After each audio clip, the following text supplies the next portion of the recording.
Hello.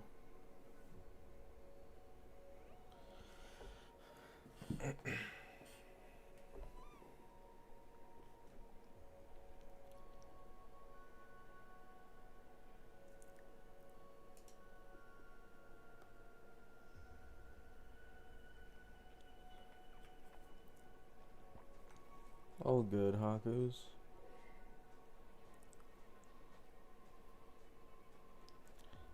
Spoiler? Oh, sorry. I didn't really think about that because I'm not someone who really cares about the story much.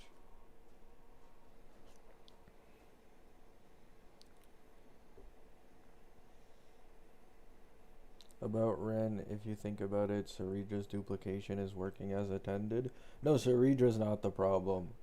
The problem with Rin main DPS is that she can basically infinitely stack her gem energy, which is what leads to, like, Saridra doubling a gem energy that has been stacked up throughout an entire cycle is absurd. Like, it's absolutely disgusting. So, I don't think there's anything wrong with Saridra.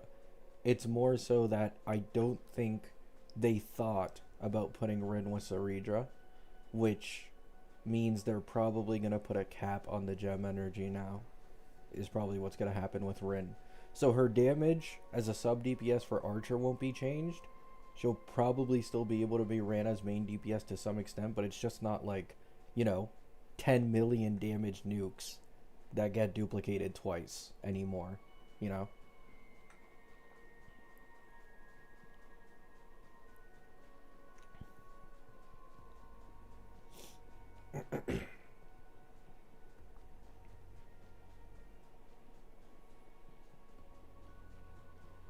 But yeah, fixing Rin is very easy. You just have to put like a lower cap on the gem energy, and that's it.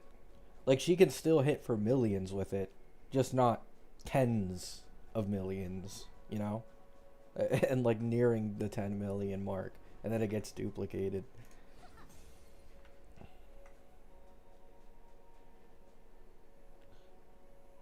Although I don't know. It's also like, even despite how strong her skill is, I don't know, cuz the thing is, Archer is also so strong paired with Rin now that even with Rin having that like main DPS capability, I think being on an Archer team is still technically better. Like I've seen some sustainless Archer clears recently with Blade, Rin, and Sparkle. Bro, Archer's arrows are nasty.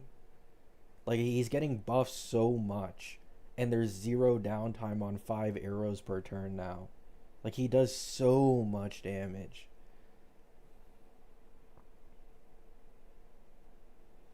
Why are people calling Himiko an explosion slop? Because they want to complain. Explosion slop doesn't even make sense. Because it's like, how has no one complained about this before when this has been consistent on like so many characters? You know? Like, Cassie is explosion slop by these standards. Phaedon is also explosion slop by these standards. Cyrene is also explosion slop because of her basic attack when she's in her ultimate. Like, you know,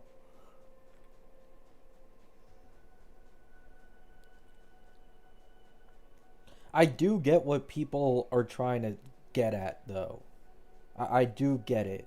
But, like, to call it explosion slop to, like, try and understate how cool the animations are is just stupid, in my opinion. People just want more unique animations, probably, that surprise them. And they want less explosion y stuff.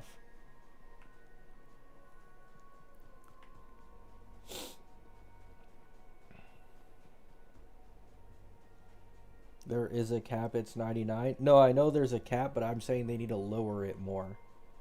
Like, at 50 or something is probably the only way you fix that.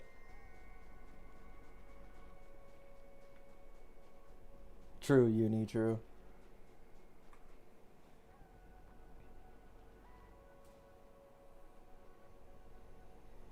Thoughts on Gilga's face model? Um, I don't really have an opinion when it comes to this. This exact same like discussion was brought up when Archer released as well, where everybody was like flaming his face and being like, "Oh, this isn't really accurate." But it kind of just died down after a few patches. So it's kind of the same thing here. Like, I'm not someone who really looks in that deep on these characters' models and stuff. And I'm pretty sure most people are going to forget about it after a patch or two, like Archer.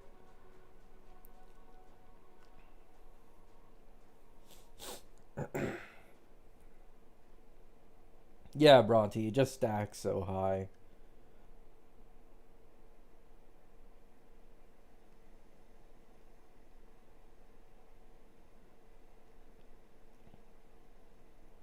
Collab slop. Just put slop next to anything at this point, yeah. That's kind of that kind of is how it is these days. This area is pretty, yeah, it is. I got a new walking place. I wish there were barriers though. There's like barriers here and there. It would have been better for the walking. Gabby slop, true.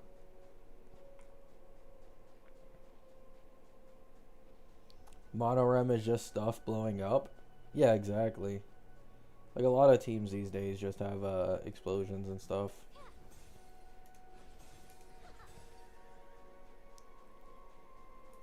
I see a Jurassic nerf turn Rin. I don't think Jurassic, but they're definitely not letting the 10 million damage duplicate skills go live probably.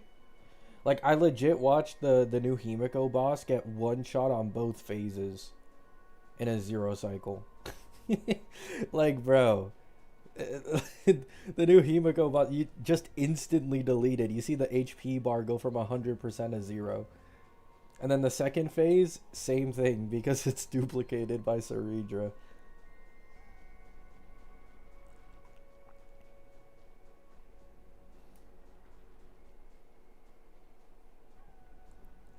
It is hilarious. I'm not gonna lie. It's absolutely hilarious watching the Rin gameplay.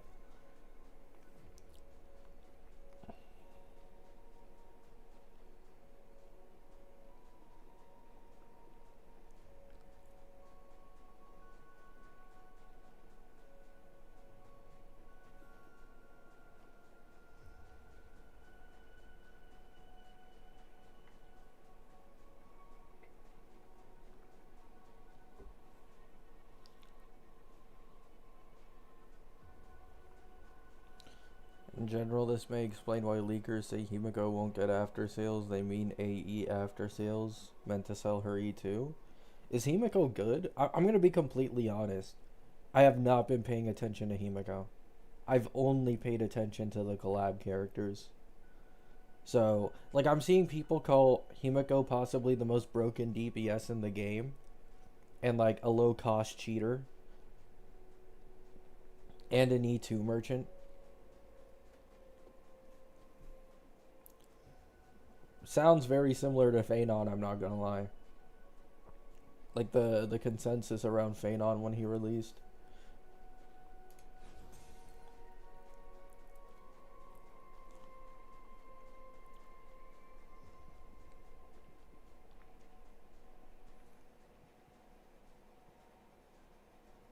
I've seen her hitting 10 million ultimates.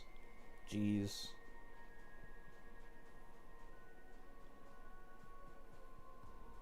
This adds more credibility that Pearl is probably gonna massive. Oh yeah, did you guys see that the last leaks from Uncle Y?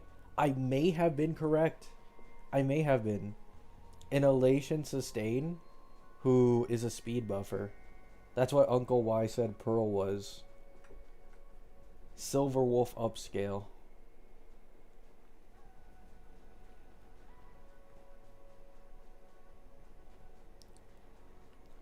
Who is Uncle Y? He's a guy who got a ton of things correct and leaked before even like Anon and stuff. But He recently quit, no joke, because he thought Avon was on the first half. Turns out Robin was switched to the first half, and he quit because of that. Like, he got one leak wrong, and he basically imploded. Because I assume he thinks it, like, hurts his credibility. So he's like, fuck it, I'm gone. I mean, I guess, man. I guess.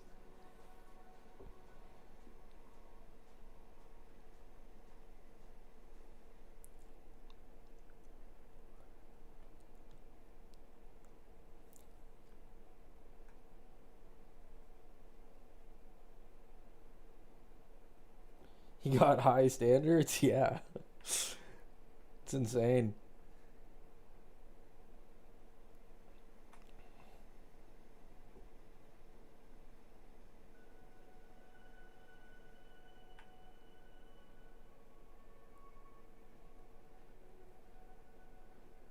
Elation Sustain, who is a speed buffer. Whoa, who could have predicted that? True.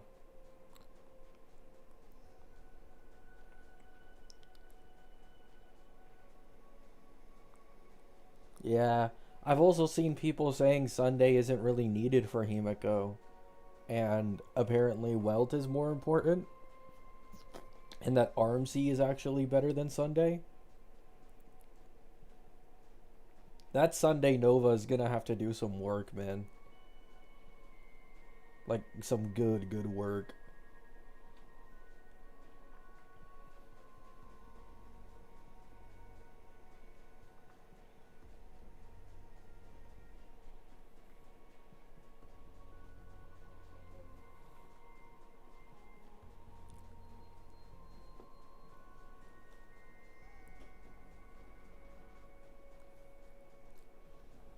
He, in theory, has all the buffs Himiko wants, but he's still weaker in practice. Yeah. He's gonna need that Nova sometime soon. Gilga is so dead without Saber. Help my king. I mean, I just made a video talking about Gilga and Asheville plus Blade team. It's actually pretty good. Now, yes, Avon is going to be stronger, but if you really like Gilga, you're just gonna have to take it, man. You're gonna have to take with not having the most meta team. It's a fake collab character at the end of the day. These guys are never gonna be, you know, the most optimal DPSs in a version.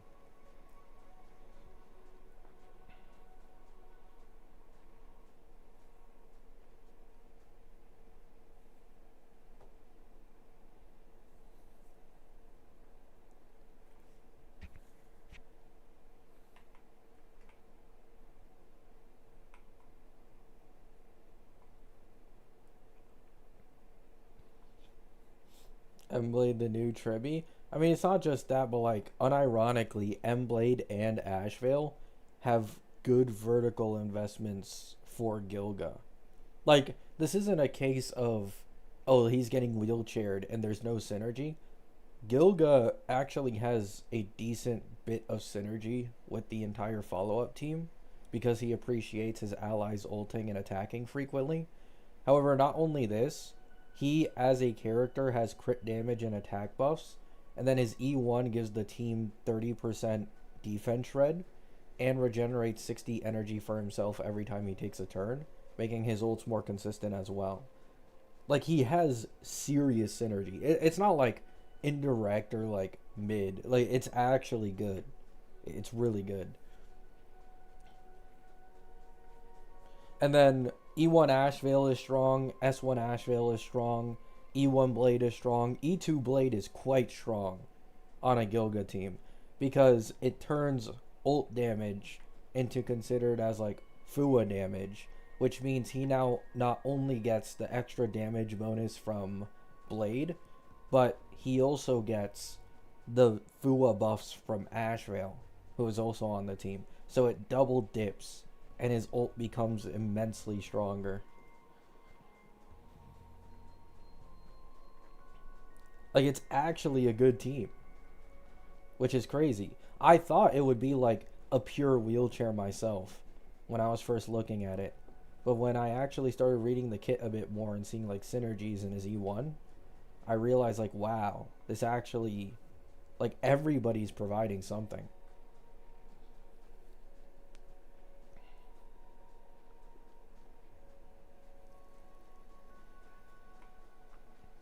Can I ask a dumb question? Why do you record old videos with a character walking in a specific place while you talk? Because I am the laziest content creator in this entire space, and I'm so lazy I refuse to even record endgame gameplay to put as B-roll. That's the answer.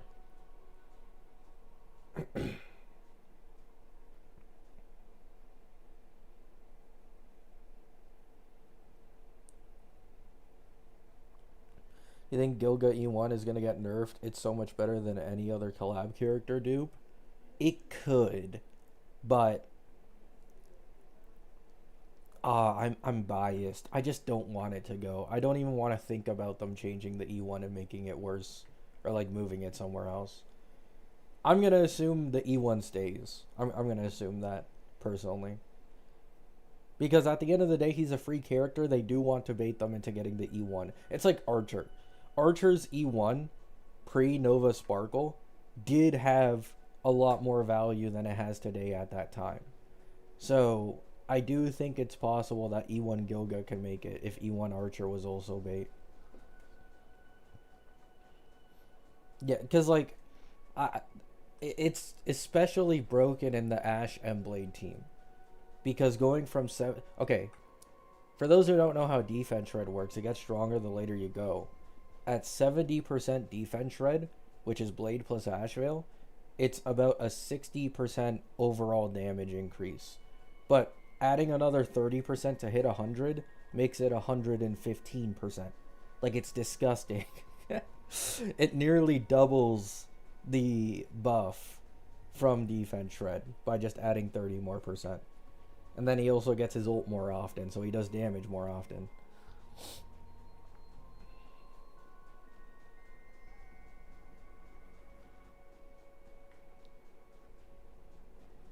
Do you think there will be big changes in V3? Uh, no. Not really. I do think there will be changes, of course, for like making sure infinite loop goes away and Rin can't do 10 million damage duplicate skills. But no. I don't really see them needing to like nerf these characters when they're played how they're intended to. Like, I had some people in my comments on one of my community posts like yesterday saying some stuff like, "Oh my god, these fake collab characters are power creeping like even the main pushes and shit." And it's like, "Oh, the balance is gone." But we've been working with half-assed 4.x teams this entire time, you know? Like, they're only going to get stronger. So it's not like the fake collab characters invalidate the newer characters at all. In fact, they'll probably be on the weaker end by the time this version ends. That's just kind of how it goes.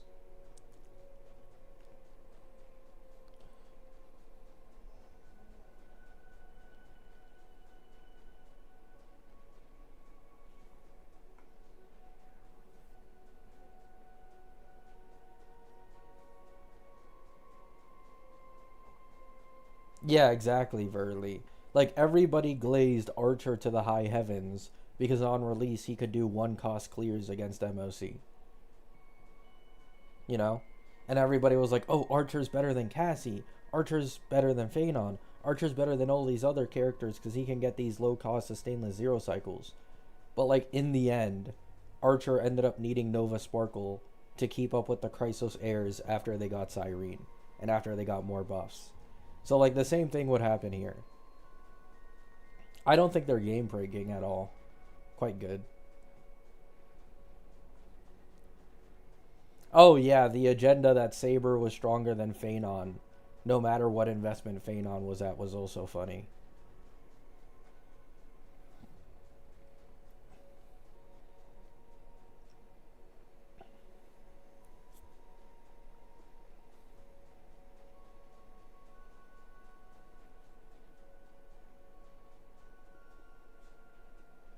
A lot of these clears are sustainless, yeah.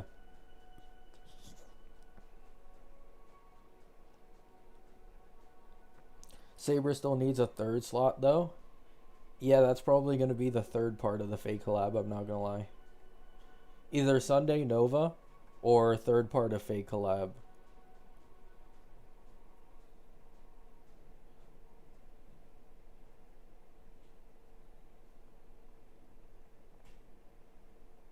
Because when you think about it, they released 2 main DPSs in part 1. They released 2 sub DPSs in part 2. And Anon themselves leaked that there's a part 3 and he believes Sakura is in it. So they'd probably release 2 supports. 2 like AoE supports with part 3 of the Fate collab in the future.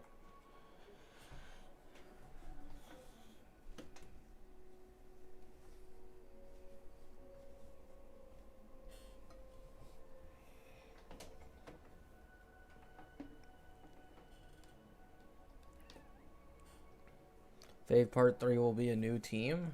I don't know. I think they're making the Fate collab units all best in slot for each other.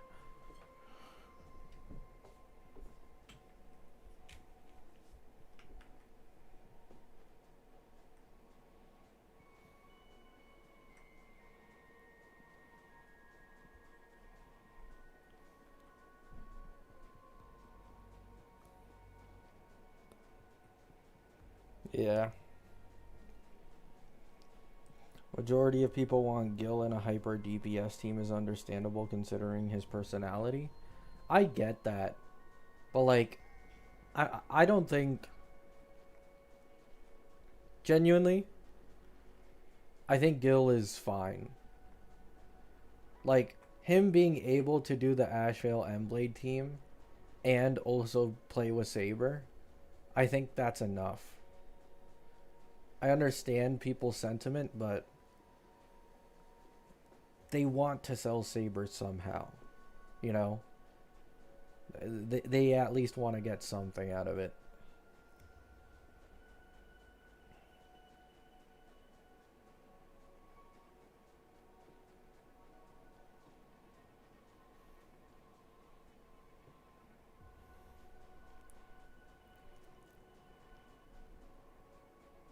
Yeah, also, I find the Saber and Gilga team, like, quite fun looking. It looks like a pretty enjoyable team in terms of, like, the ult spam and the joint attacks. Saber is constantly attacking because of her self-action advance and stuff. It looks really fun.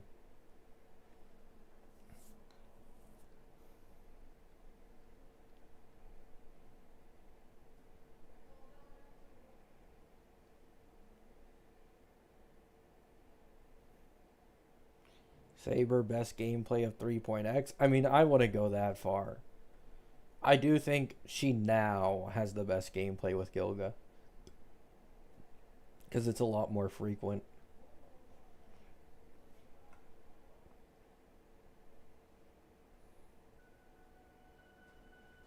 Fun team in V1, you know how this ends? I mean, people said the same thing about Emblade and literally nothing changed. Outside of fixing his ult loop. I don't think they're gonna do much but fix the ult loops and like Rin gem energy.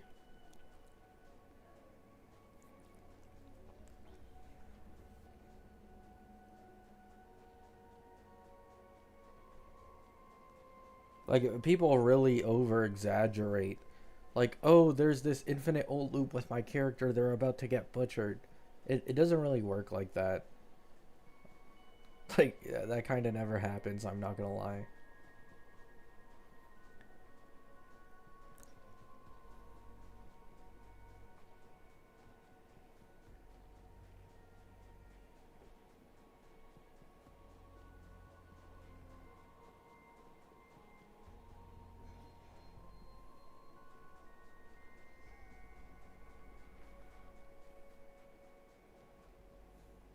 I mean, the appeal of Phanon is that you basically have a playable boss as your DPS.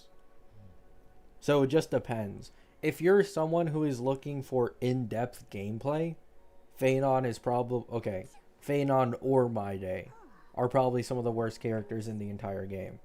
But if you're just looking at it like aesthetic wise and, you know, oh my god, I have a playable boss on my team that's dropping meteors, then that's when people are like really happy with Phaenon's gameplay. Like, I myself get this where, like, I will play Anoxa, for example, for a couple weeks or a couple months, and I love Anoxa and I love his gameplay, but at some point, I'm going to get a little tired of it, and then I go to Phaenon, and I really appreciate his animations. And I have fun with him for a few months as well.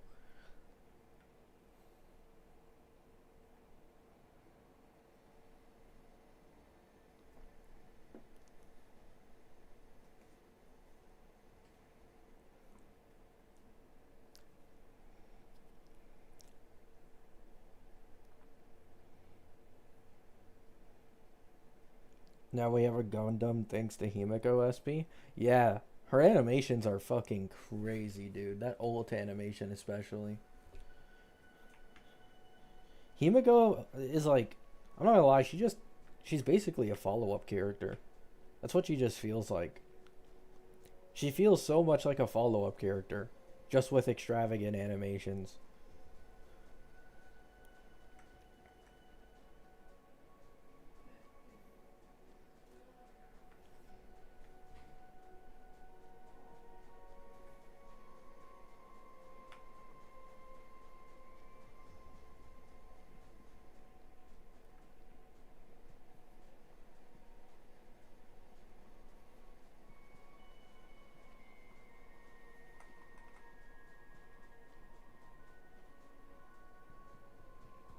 Yeah. All I know is, though, I can't wait for my Cyrene on this account. Oh, she can't come sooner. I already got Emblade on my 2 accounts that needed him on. Just give me the Cyrene banner already, man. Ugh.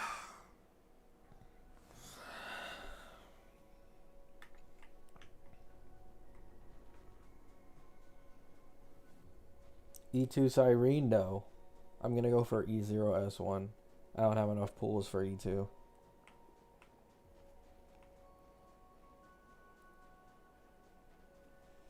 Firefly over Himiko? I'm not gonna lie. I do like Firefly, like mecha combat, more than Himiko's. I'm not gonna lie. I actually agree with that. It's not that Firefly's animations are better, but I find it much cooler when like someone is like in the suit, like full of armor, and like zooming around. I'm not gonna lie.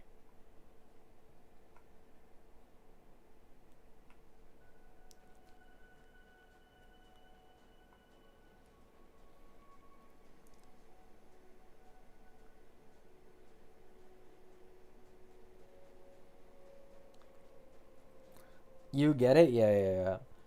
I'm not at all trying to say that Himiko's animations are objectively worse.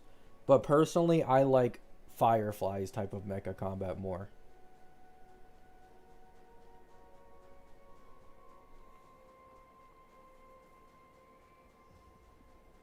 Cyrene E2 equals bait? Oh, 100%. Literally the only character I've ever like been like, oh, you can get E2 Cyrene is Phaenon. That's basically the only one it's semi worth it in. Everybody else is like, eh. Maybe Anoxa in sustainless runs if you really care about the zero cycles like that, but that's about it. It's just mainly Phaenon.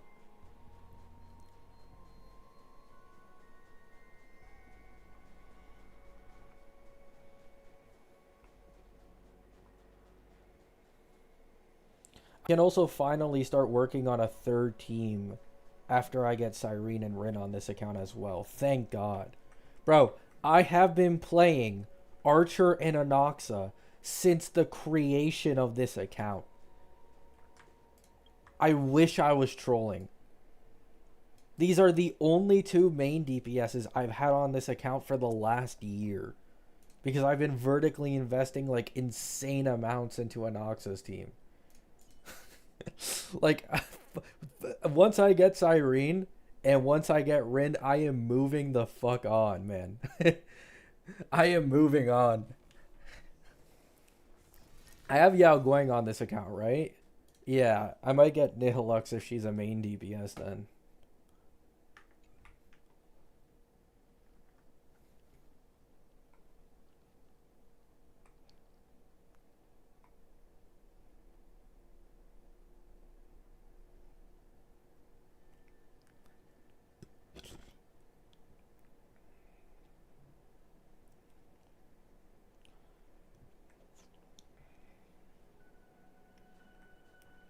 Endless cycles of Archer and Noxa? Yeah. It's really just been Archer and Anoxa carrying this account for over a year. Insane.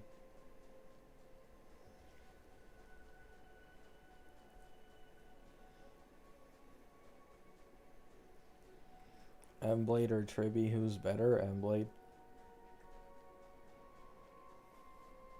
Blade is better than E1 Triby in like a lot of scenarios. You think they will actually add a new path? Yeah. I mean, what's there to doubt? They're clearly just going to add a new path every single year in every new version.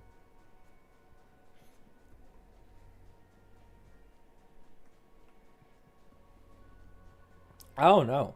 I feel like I keep seeing this consensus ever since Uncle Y made that leak and he included that like either permanence or finality might be the new playable path in 5.x. Like, and I see people having the same, oh, it's because they want a money grab. Bro, Elation isn't that bad. Like, no joke, most Elation DPSs have a less than 30% jump getting their Lycone. And really, the only support they care about having currently is Yao Guang, and that's it. And her banner ran for an entire patch, and now her banner is running again. I feel like people really exaggerate how bad new paths are. It's understandable if you feel like it isn't for you, maybe because of the gameplay loop and stuff. But like investment wise, it isn't much different from literally any other team.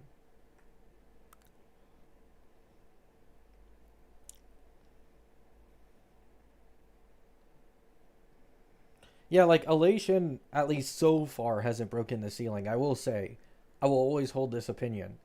No matter what you guys think, Silverwolf's team is probably going to be the strongest by the end of this version.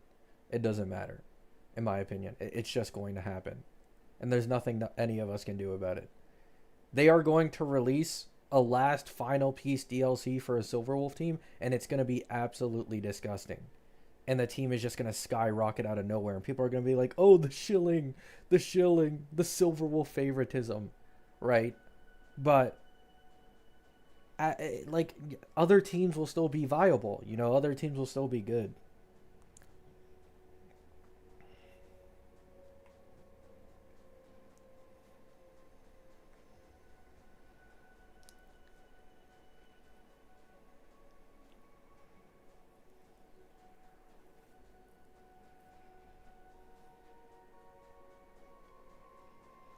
I hope my E2 Yao Guang doesn't get replaced in Silverwolf's team. I mean, if the leaks from Uncle Y are real and nothing changes, then Yao Guang has always been the intended support for every Elation main DPS. Because Uncle Y specified that Nihilux was a main DPS, and that Avin will have the ability to either be on the Fua team or choose to be on an Elation team with Elation supports. So, and Pearl is likely the sustain, who's a speed buffer. So Yao Guang doesn't even go anywhere. He only said, I think, at E2, Nihilux can support Silverwolf. That's what he said. And it's like main DPS slash supportive type character, I guess, at E2. And that's it.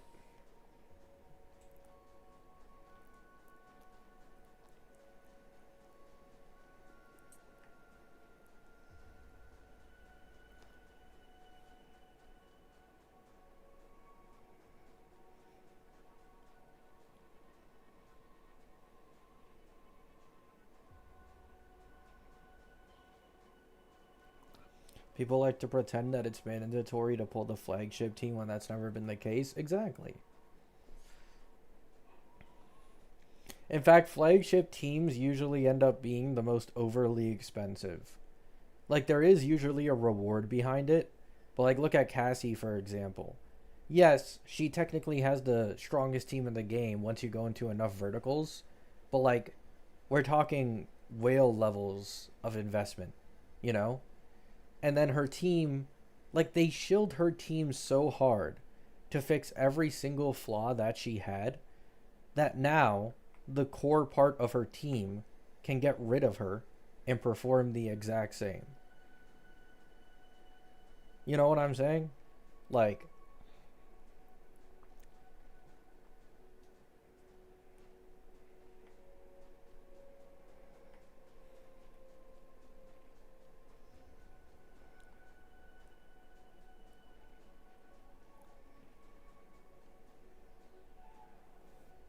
please, Ands, bro. What? I mean, thank you for the donation, but oh, got Phenon S1, Sunday S1, Saridra. Should I push for E2 or save for another? E2 on Faye, Saridra E1, Cyrene,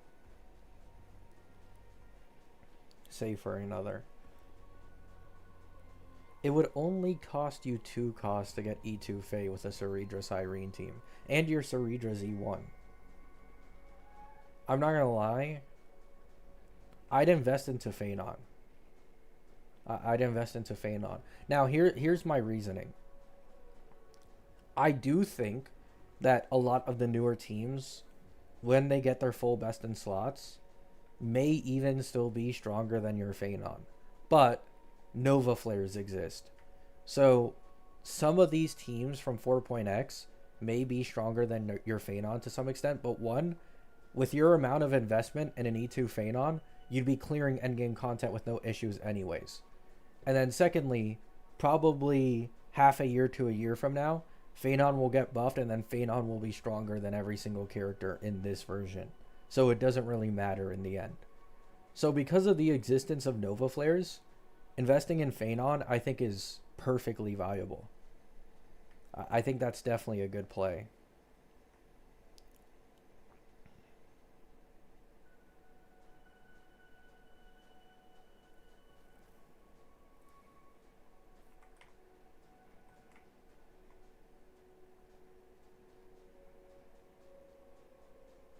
Thank you, no problem. Yeah. Like, Nova Flares have changed so much for this game, genuinely. They've changed so much. You shouldn't really be all too scared, especially when you're vertically investing in one of the characters with the best vertical investment in the game. Because you know he's going to get buffed at some point. On top of, like, the main DPS candidates from Ampho to get buffed, Phenon is up there at nearly number 1. Like a Firefly situation, you know?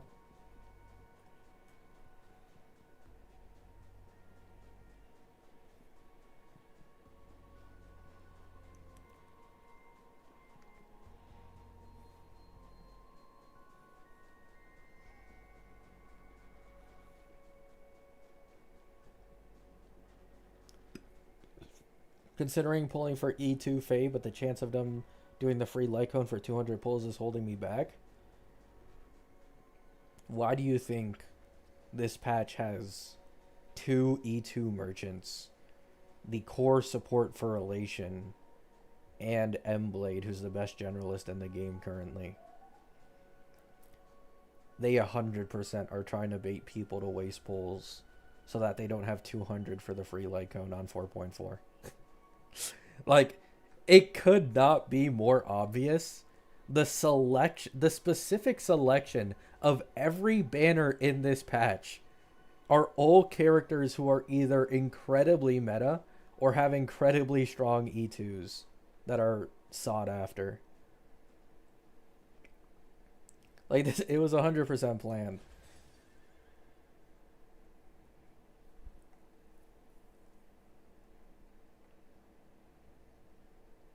Oh yeah, really.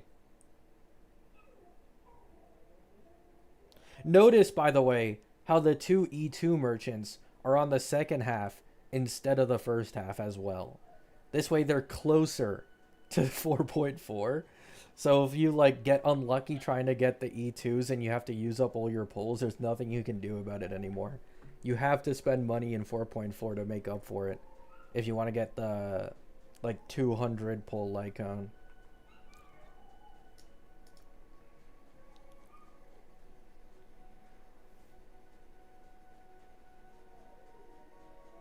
I think you can get Gilga's Lycone cheaper if you just pull for it. Yeah, but that's not really how it works is the thing. Because in HSR, you can pull on even normal banners and get like it contributes towards the pull count. So like for example, if you're investing into Himiko, you could get Himiko plus her Lycone. And then on the side, you get Gilga's Lycone plus Gilga for free. So it's like you're almost building two teams at once without actually needing to pull the Lycone. But, but, here's the thing. Just off of what I've read from Gilga's Lycone, it looks mid. It looks like very, very mid. So I don't even know if anybody should care all that much, in all honesty, about Gilga's Lycone. But the thing is, it was mentioned, I think by Sakura Haven, that you will have the choice between two Lycones.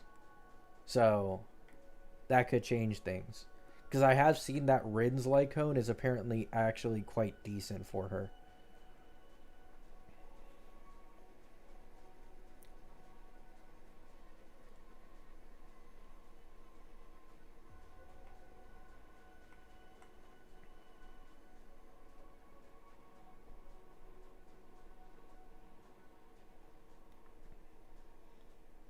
How do you feel about the Fate team strength compared to other top tier teams? I mean, it looks good. It looks great. To be honest, this is how good they should be. Because they're not going to get any new teammate supports directly until probably Fate Collab Part 3. So, this is enough, in my opinion.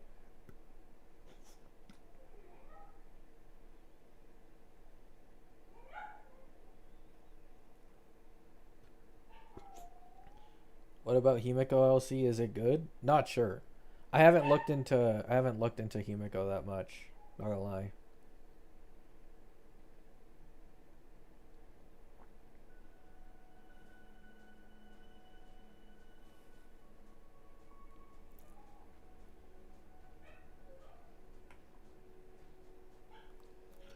Dog barking? Oh yeah, that's normal. It's just that my entire family just went out for a little bit, and my dog has like severe attachment issues. So if I'm not literally next to him the entire day and I leave for like 5 minutes, he's just gonna start barking all the time. So there's nothing I can do about it. It's not like he actually needs anything. He's just gonna bark to bark until they come back.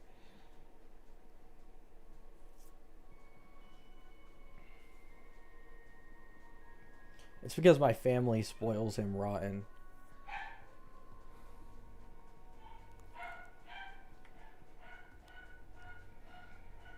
Like, whenever he's alone with me for probably like a week or two, he doesn't do this shit anymore. But he only does it whenever he can get away with it because my family is softer on him.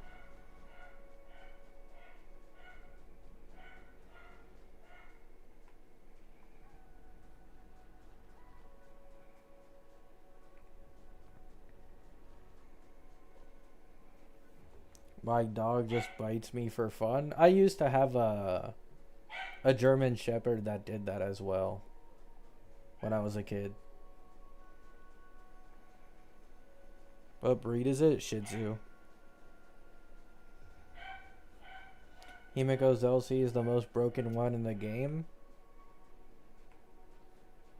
So 37% increase.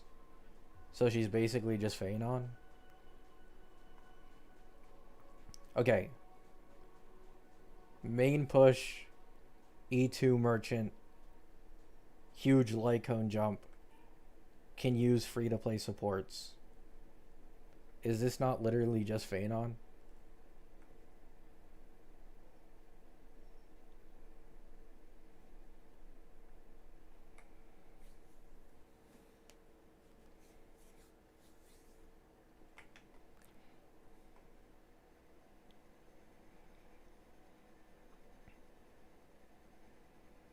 Oh, she's not an E2 merchant. She's an E1 merchant.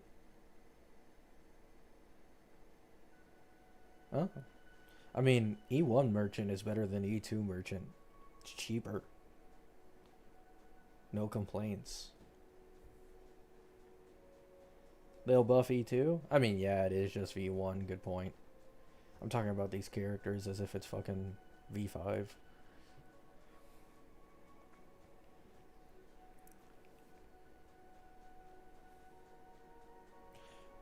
Her light cone requires her to have Astral Express characters while her E2 removes that requirement? Oh. Wait, isn't that kind of counterintuitive though? Would the light cone lose value if you get her E2 and don't use Astral Express characters?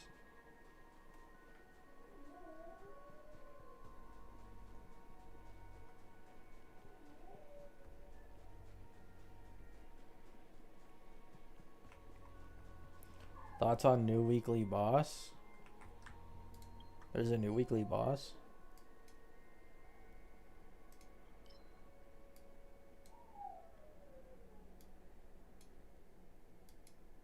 Where?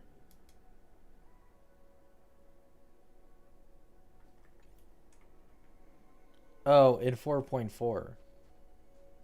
I'm gonna be honest, I don't think I saw it.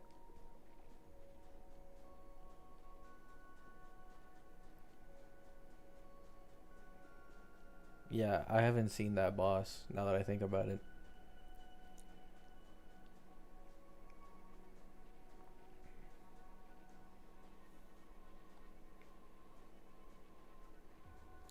Join game last patch free to playing .e2 Evanesia and Sparkle and Huohuo from selectors. What to do now?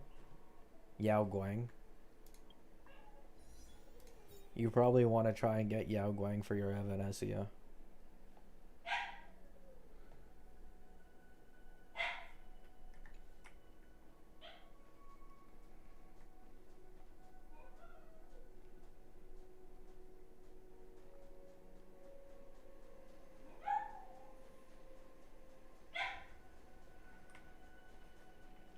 For second team? No, for Evanesia. You usually want Yao Guang. If you're asking about second team, I mean you can kind of just go for whatever you want that isn't Elation in this version. You can go Emblade plus Ashvale because it's a pretty strong wheelchair. You can go Himiko's team. I mean, there's like quite a few options that don't need exactly too much.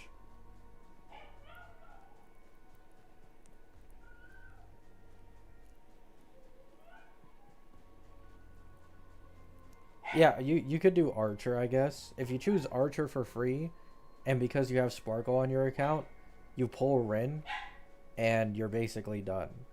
You have Archer's best in slot team if you get Archer. Yeah, good point. New accounts won't have Dan Heng PT. I mean, that's fine. Like, there's nothing you can do about that. A new account isn't going to have 2 limited sustains no matter what. Unless they wasted their golden token on 2 sustains, which is a little crazy. But, like, you can probably still use Gala or something. Even if it's scuffed.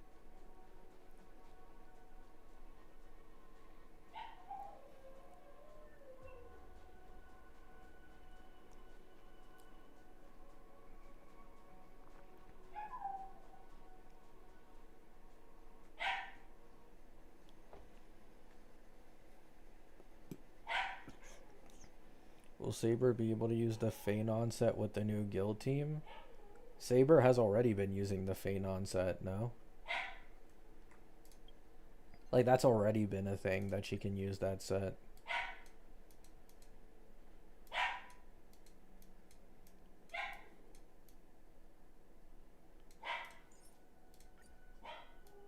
Yeah, the game legit recommends it.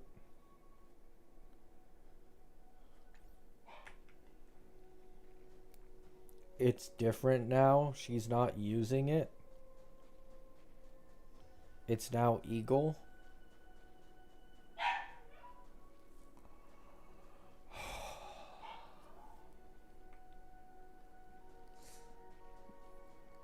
Why does Eagle exist? It should just be banished as a relic set.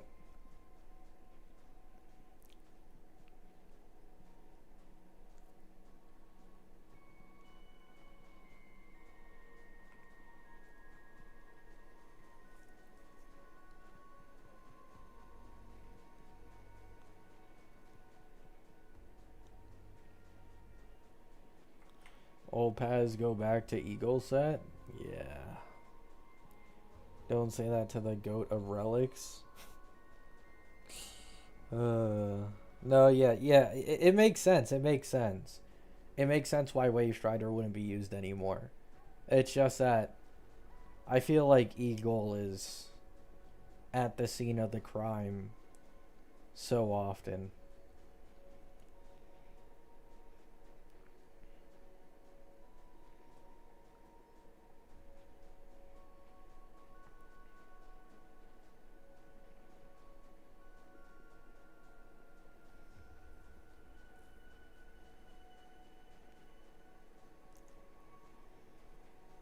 Eagle set is the equivalent of Genshin Bennett, basically. It's actually the closest. It's just timeless. Keeps being good.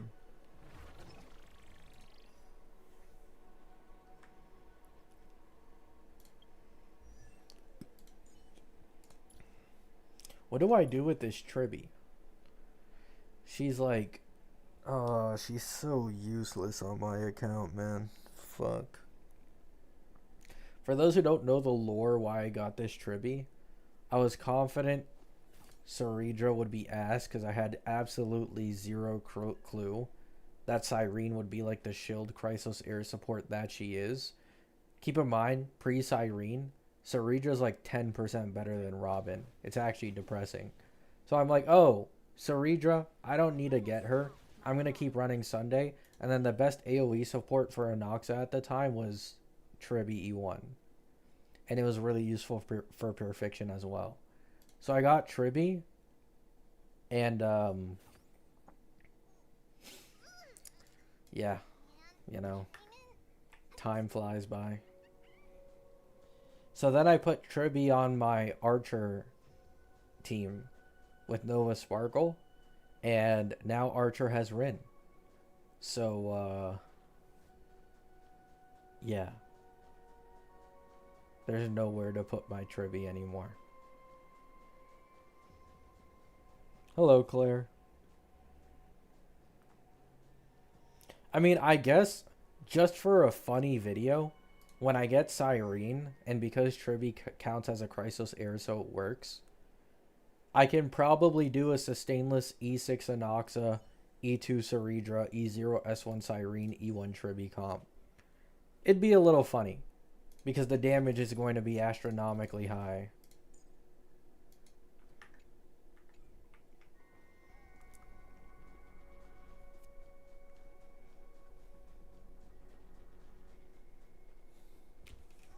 Why do you have E2 Saridra? So, I pulled Saridra on her rerun in 4.0, got her, I decided to build a bit of pity, and then I got her early, and then I decided to build a little more pity, and then I got her E2 early as well. So that's how I attained E2 Saridra in 4.0.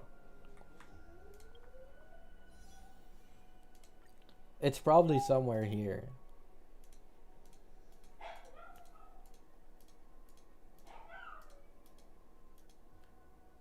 Okay, yeah. You can see this was the E2 Saridra, and then 10 pulls before that was E1 Saridra, and yeah.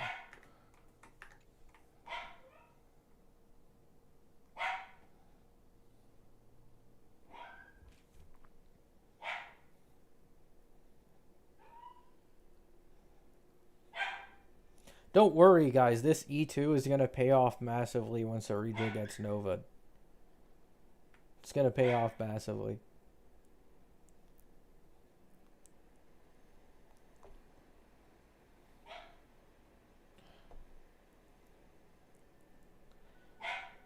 Do you think new teams, like the new follow-up team, will have joint attacks to prevent infinite loops?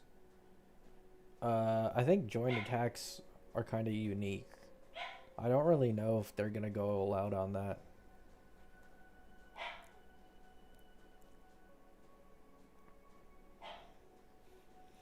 I got Blade and he just cleared one cycle lower than Cyrene and Monorem. But to be fair with Blade, I just got him, so I didn't finish building him yet. Yeah. It's probably just a build issue. Either that or you have like a highly invested in Cyrene or something.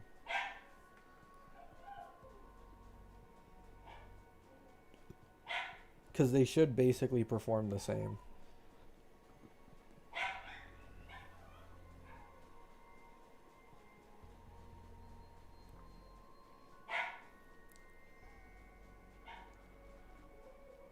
Your dog barking? He's been barking. There's nothing I can do about it, guys. Like, literally nothing. I could pause my stream, go out for 5 minutes, come back, and he'd be barking again in 1 or 2 minutes anyways. Like, he's just doing it for attention.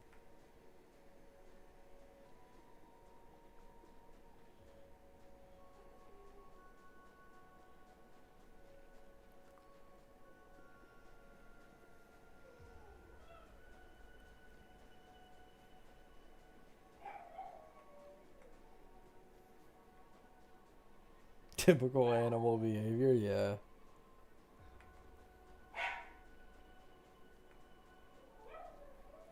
Triple skill with that E2 trust. True, true.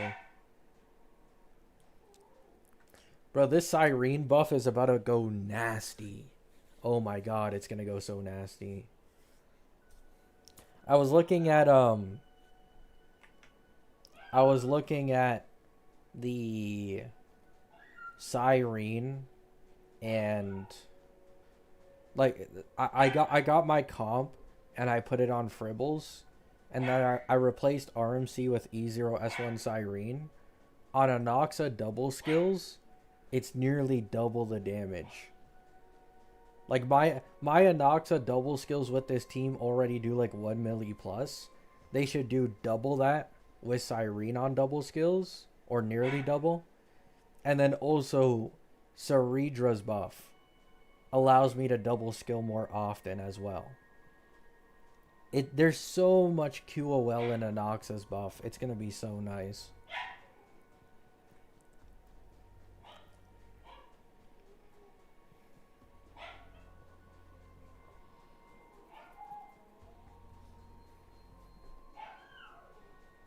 Is Blade good in a Saber Gilgamesh team? Yeah, he's best in slot.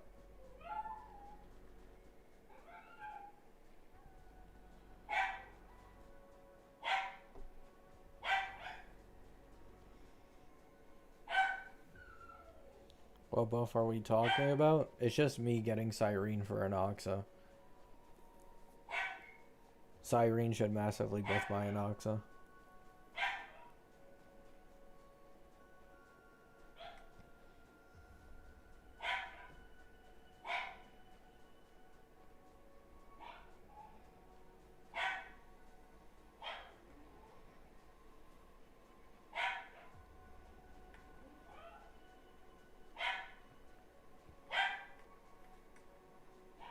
You think I should get E2 Eva? I'm at E1S1?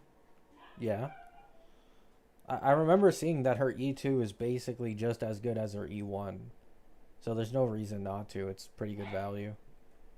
Eva is definitely one of those characters where I don't think she's going to get any dedicated teammates at all. Because she's just not as important as an Elation DPS. So getting that E2 is probably going to help.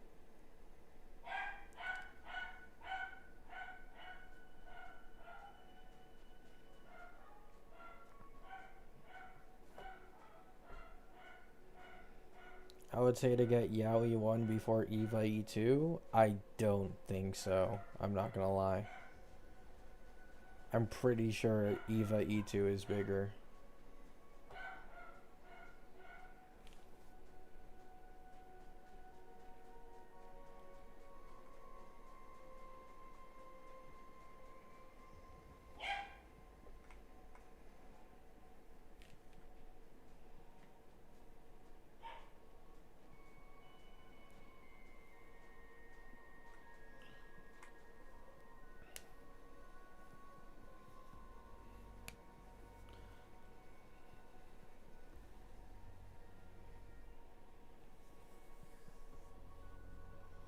What's your take on Silverwolf versus Eva? It doesn't matter because Silverwolf will be stronger in the end.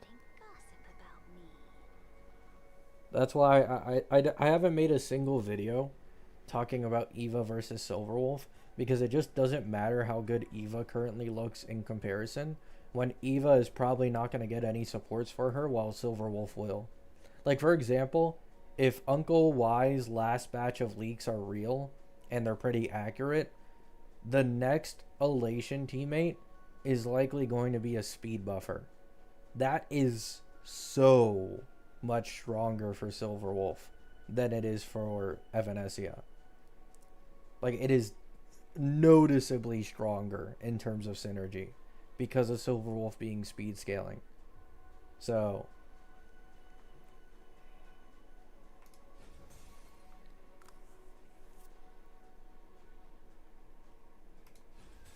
on top of this, with the last Elation teammate, you also fix the E2 Silverwolf problem, where outside of Shill, she sometimes might not get that like 240 whatever it is, MMR, I think is what it is, in order to cap out her 2 extra turns. Like, that would probably disappear with another Elation teammate.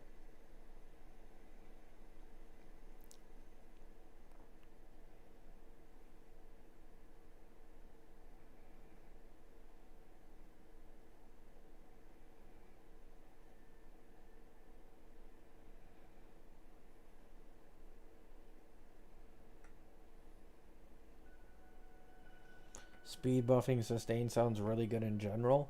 Yeah, I'm not saying it doesn't, but it's just way stronger and more synergistic with specifically Silverwolf because of her and the majority of the team being speed scaling. And the way Aha Instant works is that it scales off of speed on your teammates.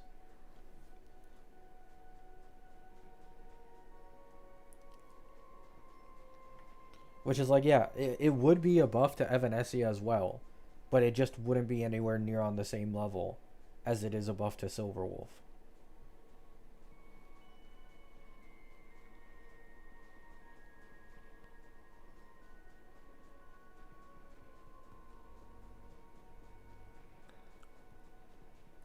Do you think Nihilux would be better than Silverwolf? Maybe? Like, maybe. If she is a main DPS, like an Elation main DPS, then, I mean, yeah, it's possible. Fei Xiao was stronger than Acheron. Acheron was obviously universally better because she's an AoE damage dealer, so she could also get performance in Pure Fiction and like that. But the thing is, like, Silverwolf and Nihilux are like 5 patches apart, so I wouldn't be surprised if Nihilux was better than Silverwolf's team if she's a main DPS.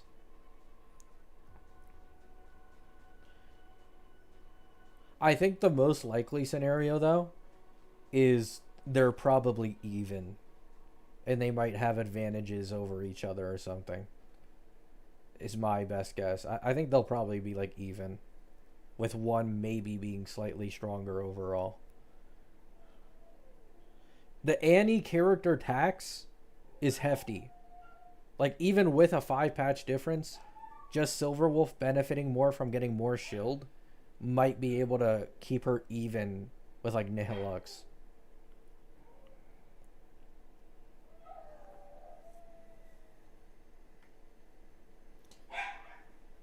Well, yeah, that's the thing. If you're investing into Nihilux, it's nearly 5.x at that point. So, like, Silverwolf Enjoyers got use out of an Elation main DPS for like 8 months before Nihilux mains. So, yeah, there's certain advantages in comparison to others for sure, but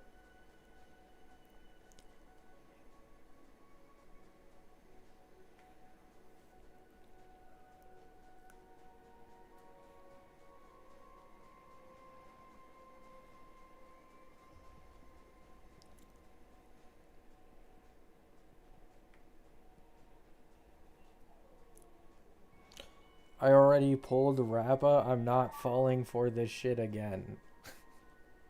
Okay.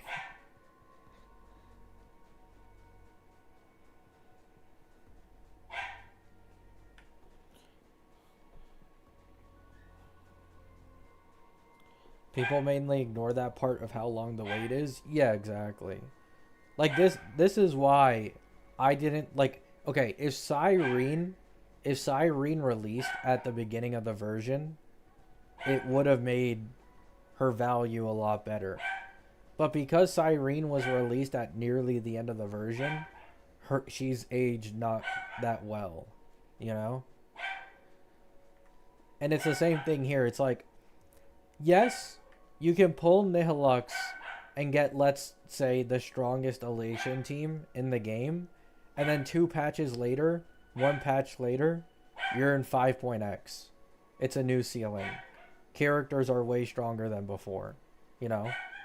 Like, you're waiting 8 months for the chance of a DPS team that's stronger than Silverwolves just for one to trump Nihilux the second you go into 5.x.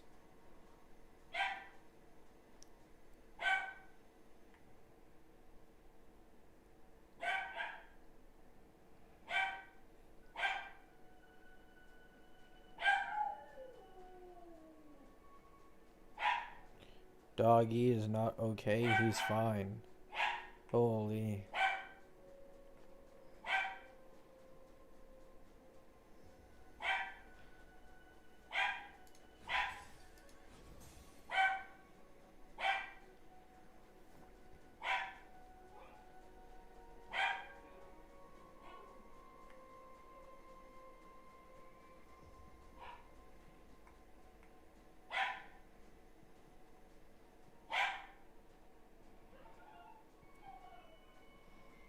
Small Cyrene is dead.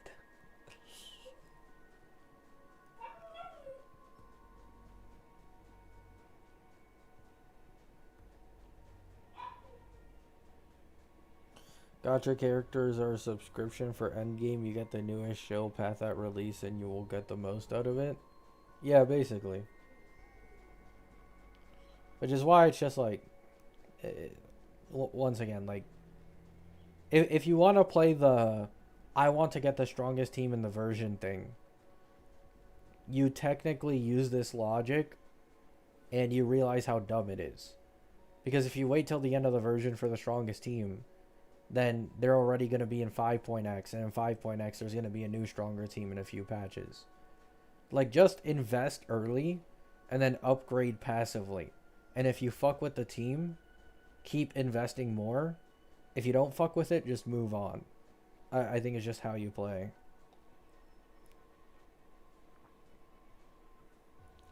Uncle Y said Nihilux supports both Silverwolf and Sparksy with higher Eidolons.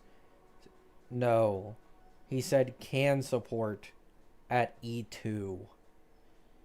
And keep in mind, it says nothing about being better than Yao Guang or replacing Yao Guang. Just says can support both of them. Like, if you want to go to E2 on Nihilux just to replace an E0 Yao Guang, be my guest. Please.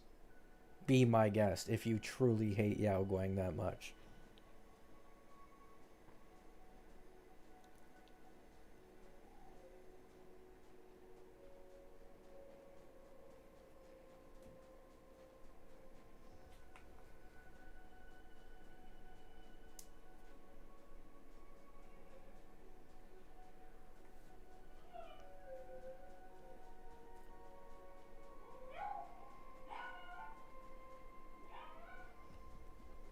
E1 or S1 Yao? E1 pretty easily.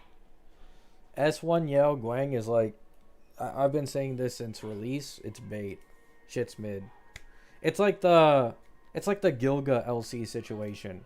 You see a bunch of different small buffs and numbers, but because of the quantity on it, people assume it's like strong, but it isn't.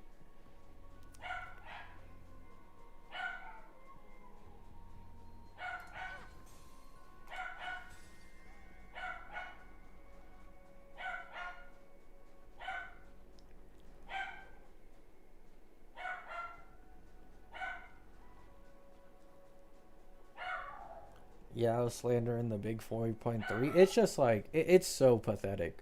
It's genuinely pathetic. The hate that Yao Guang gets, despite being as good as she is.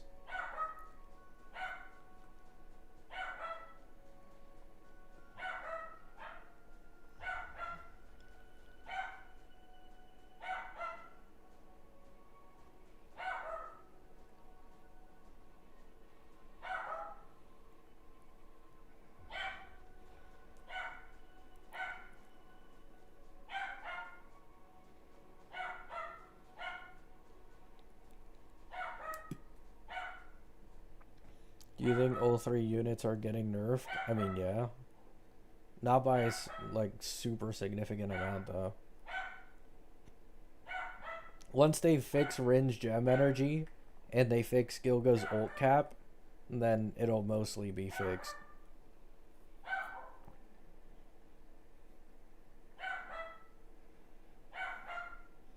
I don't really know what's going on with Himiko. Dog want food? Guys, he has food. His water is full. I took him outside legit before I started this stream.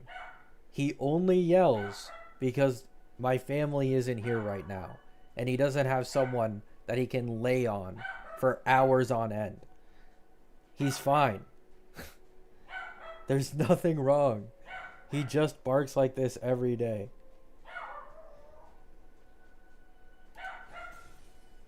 If anything, he's fat.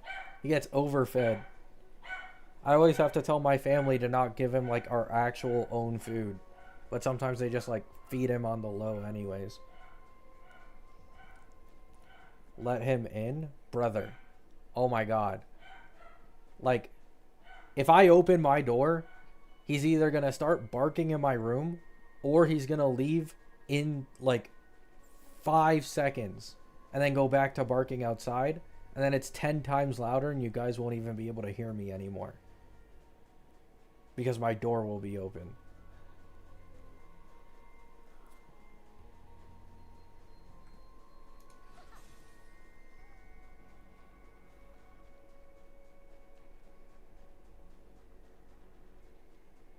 What breed is he? Shih Tzu.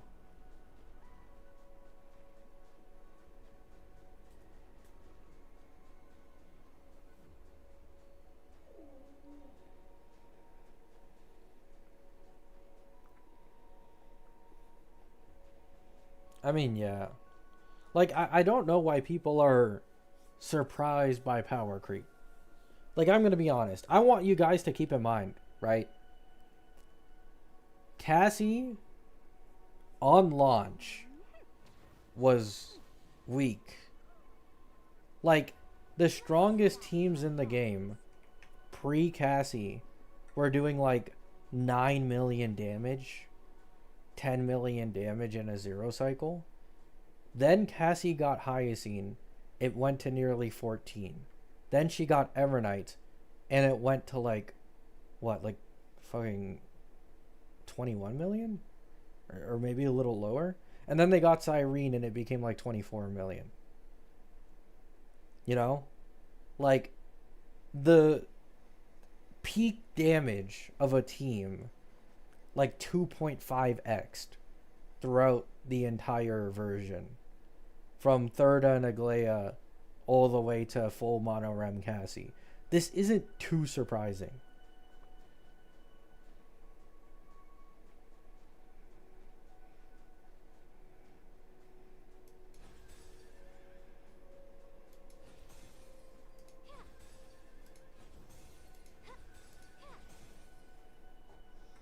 All three units are doing double the damage at 60 million. Yes, and Cassie's team 2.5x Thurda and Aglaya, who are in the same version. Not even previous version. Compared to previous version, the jump is even more disgusting. Like, this is compared to the same DPSs at the beginning of the version. Like, this isn't surprising. This is, like, kind of normal. You need to keep in mind, most of these teams are like, were half-assed at the very beginning. Silverwolf still has one more teammate upgrade. That one teammate upgrade can easily bring her to the same level of all these guys. And then she also has better verticals. The same thing applies to follow-up. Follow-up can also get a Avon. And then they're also there. Like, it doesn't change anything. Once again, people were doing the same shit with Archer, saying that Archer is too broken, he breaks the ceiling, 1 cost 0 cycles, he's so much better than everyone else, and then he aged some of the worst in the entire version. Until he got Nova Sparkle. The Elation flagship in the same version looks like a joke. The Elation flagship isn't finished.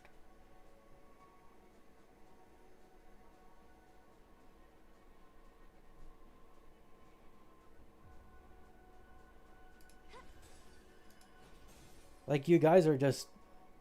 Brother, we're in 4.3. They're still missing Elation units. This is like saying, oh, Ashvale looks like a joke pre-Emblade. And now everybody glazes Ashvale because he got Emblade.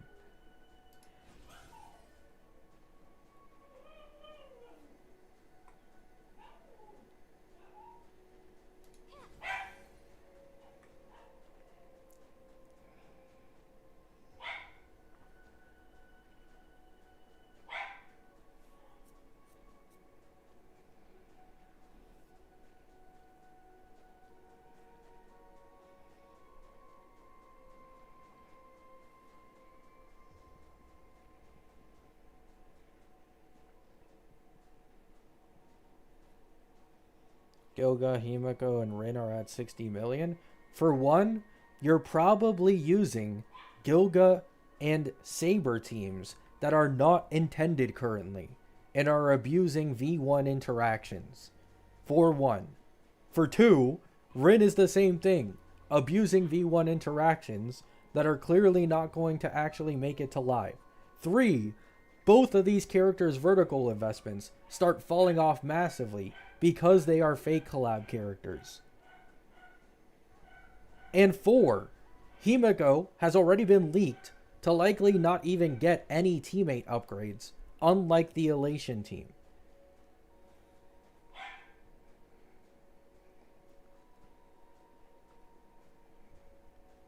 Like, current Himiko is probably near, if not her already peak final damage.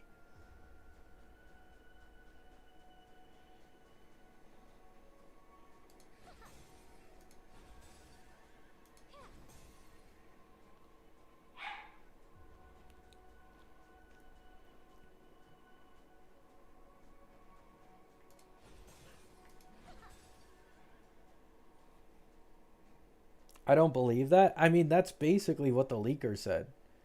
Anon said that Himiko might get one new teammate. Somewhere later in the version, I believe is what Anon said. That she might get an after sales somewhere in the version, but that it's not Robin. And, like, he was vague about it. He didn't want to say who it actually was. So she probably has one support. There's, like, one upcoming character for Himiko.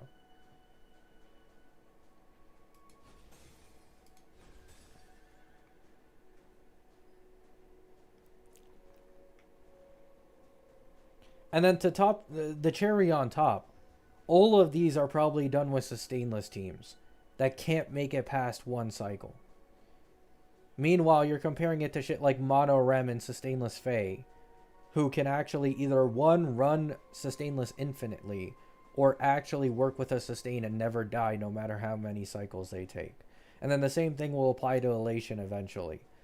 Elation doesn't really have many good sustainless teams. Elation is very much a path and team built on synergizing hard with other people of their own path. It just doesn't work well without elation characters.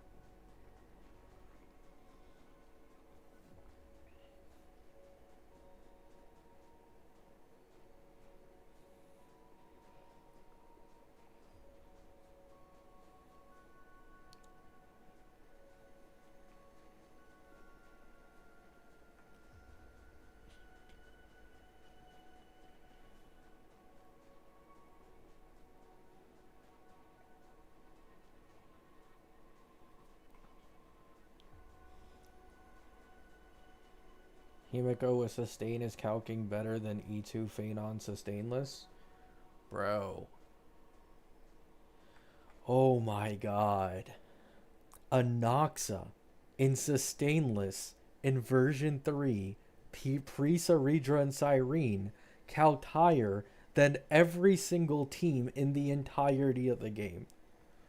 Tell me right now, is Anoxa the strongest DPS in the entirety of Ampho? How did that shit age? It doesn't matter, man. It just doesn't matter.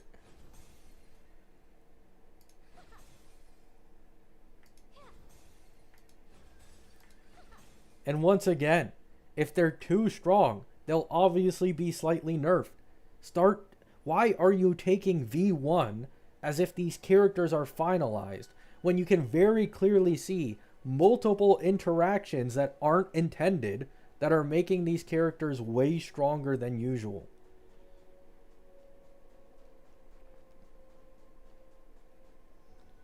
Like, they instantly nerfed M-Blade's infinite ult loop.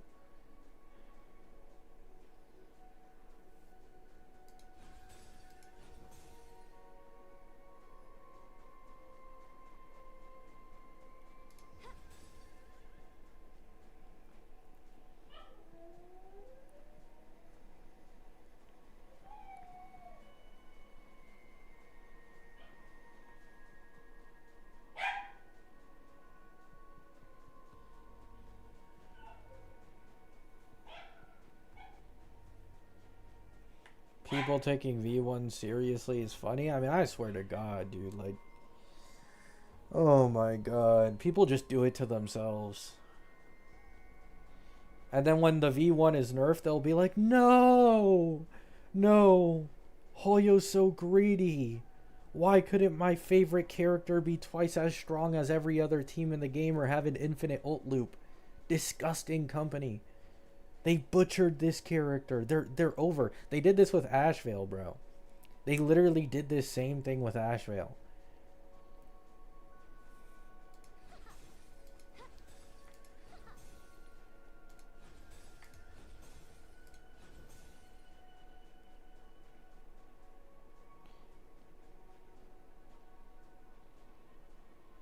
M-Blade still released unbalanced? He isn't unbalanced. Just because a character is stronger than an older character doesn't equal unbalanced. Brother, an E4 Welt has E4 Welt has the same buffing capability as M-Blade. It would have been more unbalanced if they nerfed his buffing capabilities to the point where Welt, even at E0, could be competitive.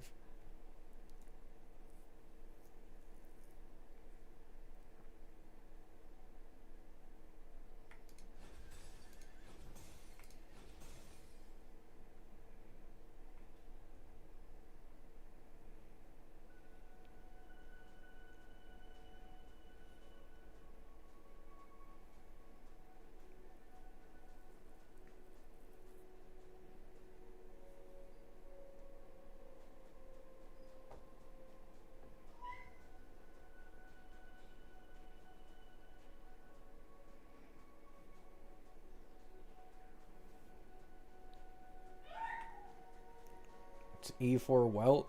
Brother, the only difference between E0 and E4 Welt amping wise is 30% res reduction.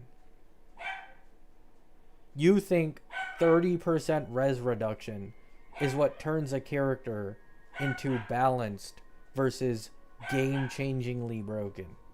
Like, an E1 Tribby makes up the difference for that.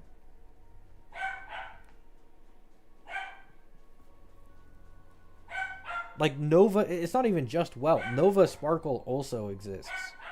Like, Nova Sparkle's team-wide buffs are also potent, on top of insane SP positivity, on top of action advance, on top of res pen, attack buffing, a ton of shit. And she was given for free. Like, there's already a couple supports who are given for free who are some of the best ampers in the entirety of the game. Like, obviously, Blade is going to be stronger.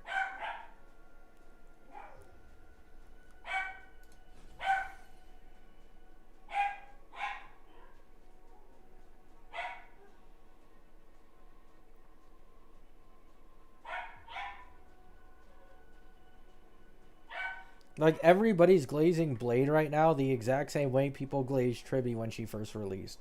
And called her broken. And, oh, this isn't fair. Harmony has nihility debuffs. Just for Blade to get power crept by another generalist in 5.x.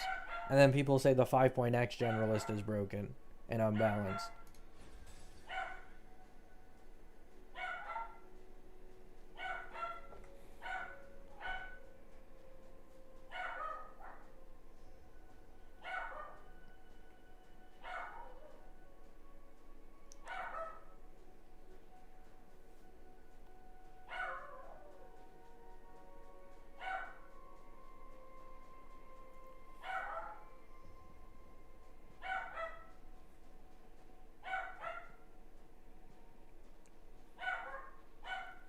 The dog barking is cute? No, it's annoying.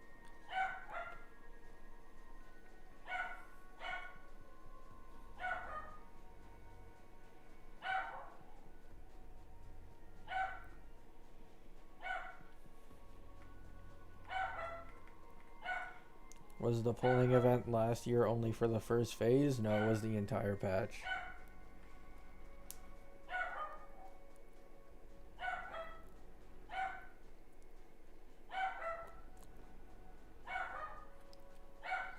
I looked up the Shih Tzu breed and the Google AI description says ignore the tantrums, do not reward them with attention while they are barking.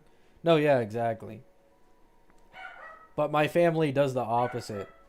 My family will just coddle him, always give him the attention he wants, feed him human food whenever they feel like it because he's looking at them with puppy eyes. He's so spoiled, bro. Ugh.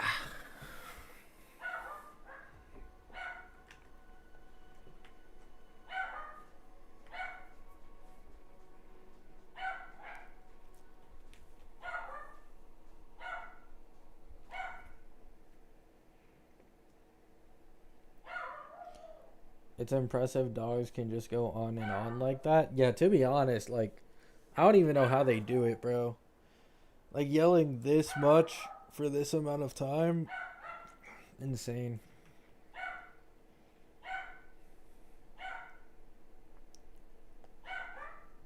Doggo is the main push.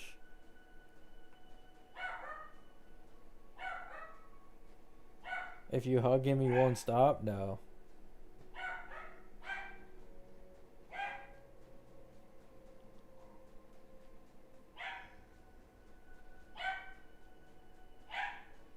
Could be worse. Imagine if it was a husky.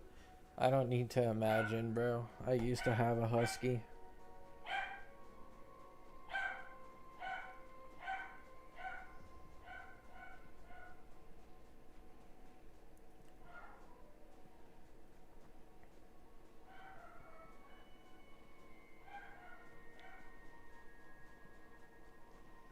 How chubby is the doggo? I wouldn't say he's chubby too much. He used to be really chubby, But then I made sure that he got on a healthier diet, and so now he's more like normal. He seems normally healthy.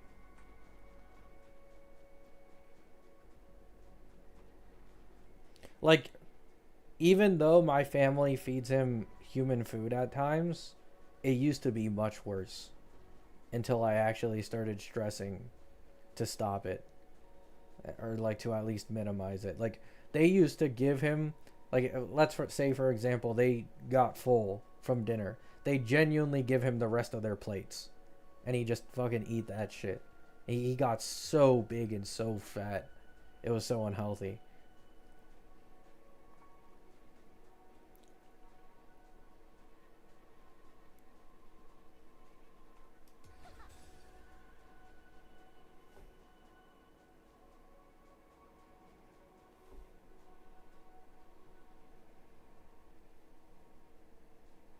Hey Guoba, how are ya?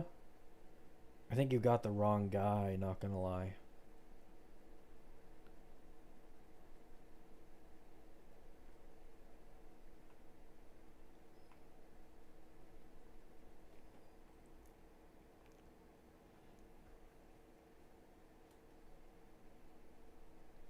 Have you ever had a Shiba Inu? No.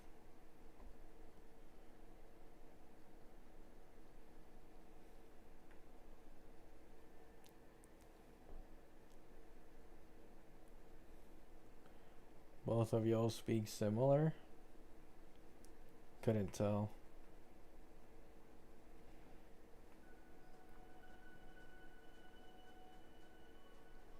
Every owner that has Shih Tzu dogs are always spoiled by their owners. Well, that's because, in my experience, older women usually prefer smaller dogs that are easier to take care of. They don't usually like bigger dogs because they actually require more effort and obviously more money. At least that's just been my experience. So they obviously like, I don't know, they just like them as pets, purely pets, not really as like actual friends or anything.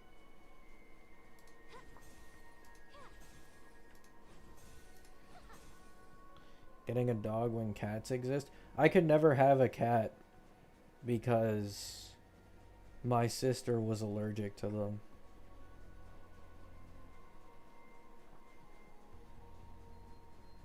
But in the first place, I prefer dogs over cats anyways.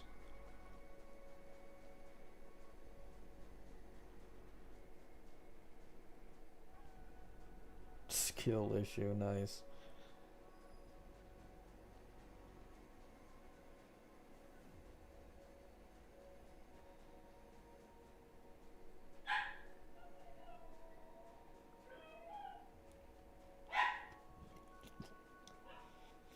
I can somewhat understand Yao Guang hate. Okay, here's my thing. And a lot of people don't realize this, but I've said it multiple times already. I don't like or care about Yao Guang as a character in the slightest. But what I don't understand is, even if I don't like Yao Guang, I'm obviously not going to go out of my way to agenda post and lie about her value. You know? I don't understand why people take a character they don't like, which is fine, but then they try to spread misinformation about them. And they try to like doom post them and agenda post them for being much worse than they actually are. That's what annoys me, you know?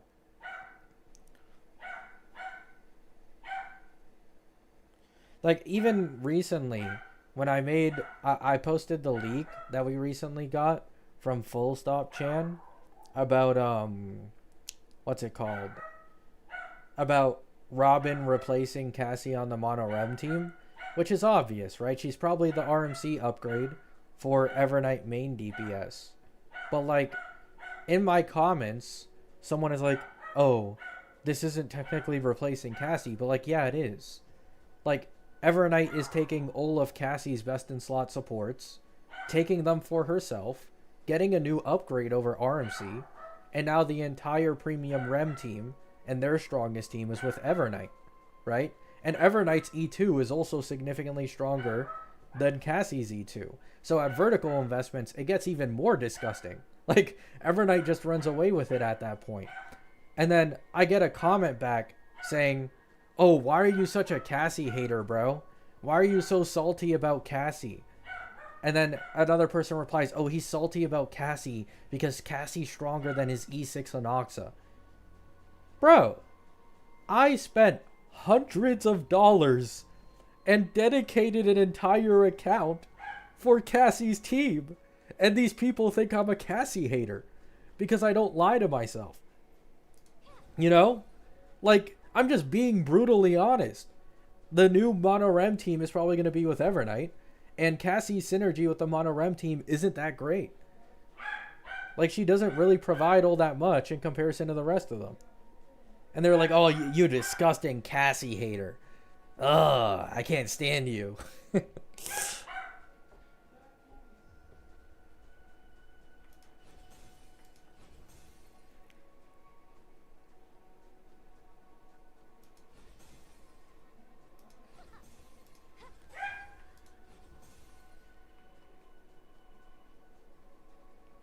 She still has the global passive, so she's still technically on the team. True. Great point. It's technically a 5-woman Mono Rem team. I almost said man, but then I thought about it. Like, there isn't a single Remembrance man, so I might as well just say woman.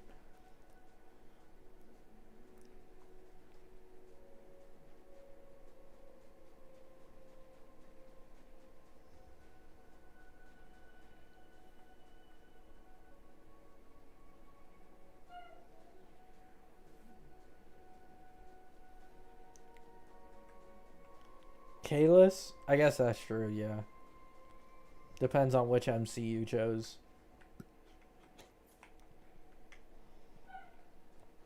Do you believe that Rekka's gonna be a 5-star character? Nah, I give up on that shit.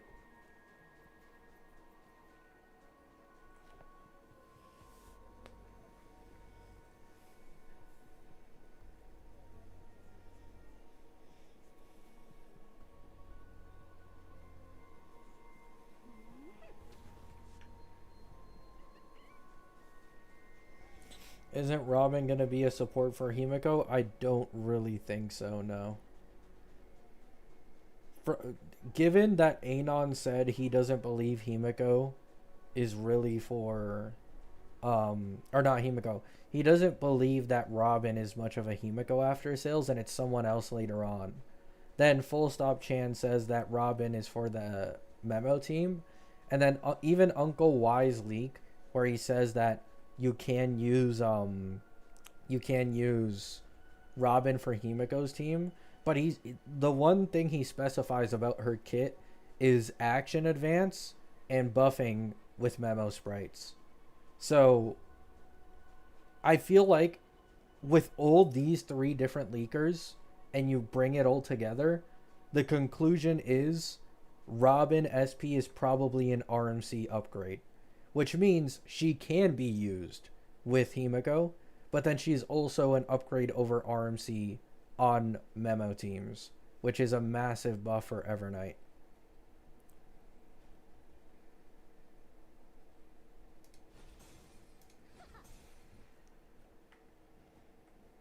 Evernight being tied to RMC for this long has always been one of the main glaring flaws of her team for a lot of people. But with an actual limited unit to get, that changes things.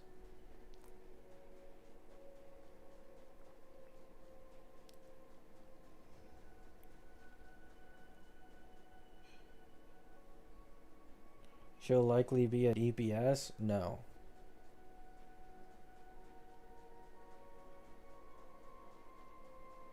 They mentioned Cass. Yes, because you replace Cass. It's not that Robin is taking Cassie's role. It's straight up, all Full Stop Chan said, Robin replaces Cassie on the Mono Rem team. Which makes sense. Because Cassie is the least valuable on that entire team. It's unlikely, in my opinion, that she's the main DPS. It's probably still Evernight.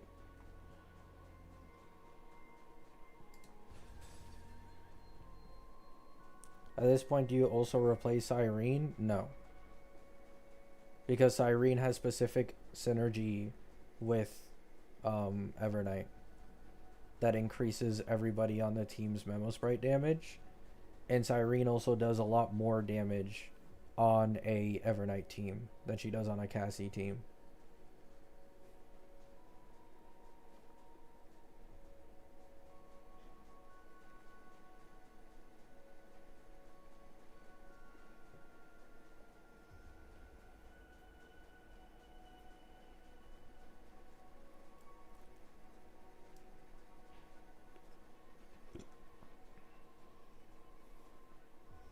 Fraudrine has already been replaced by Blade? Probably not, no.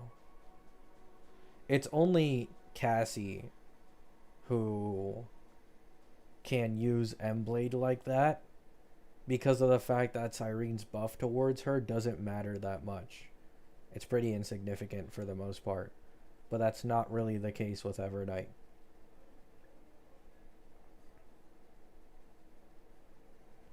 I mean, maybe.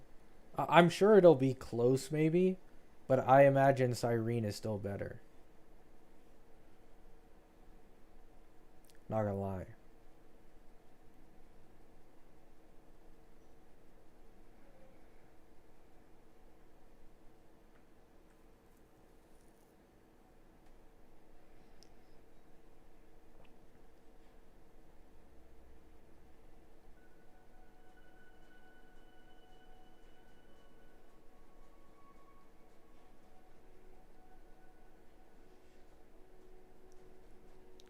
I mean, Cassie will end up getting a Nova eventually, and then her Nova will make her better than Robin. This is why I don't think Cassie main should, like, even be all that pissed. Like, especially in my case, like, I have E2S1 Evernight, by the way. I could 100% just stupidly invest in Evernight main DPS with Robin. But, like, I have an E2S1 Cassie. Respectfully, I'm just not pulling Robin, dude. You know? I'm just gonna wait for that Cassie Nova Flare. And I'll keep brute forcing shit with just E2S1 Cassie.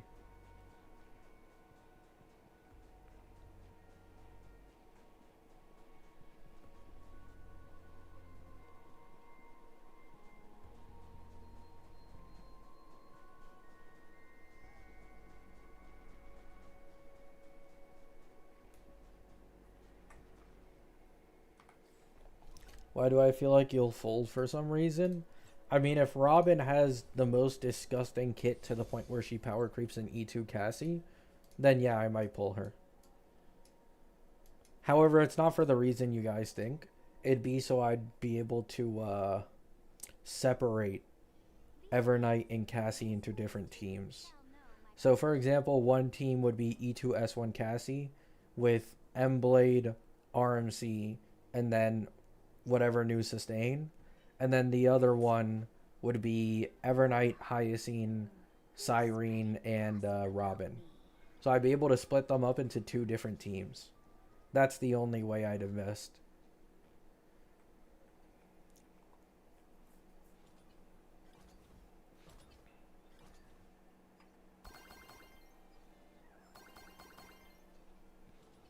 It's not hard to imagine E0 Robin, E2 Cass.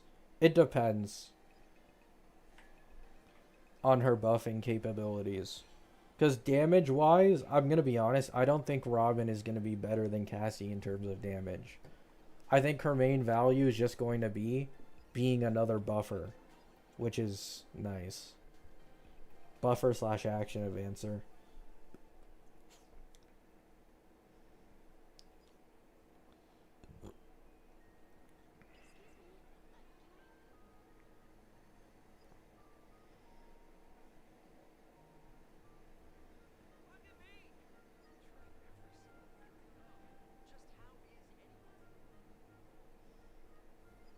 Yeah. Like, if you already have Cassie, it isn't that big of a deal, because Nova Flares exist once again. Like, Cassie is one of the most popular characters in the entirety of the game. She's going to get either new teammate shilling or a Nova Flare somewhere in 5.x. I said the same thing to Acheron mains. Acheron mains were like, oh, I don't believe you. How do you know Acheron's gonna get this and that? If your character is like one of the best selling and most popular in the entirety of the game, you are going to get some shilling. Like, it might take some time, but just look at Acheron now, you know?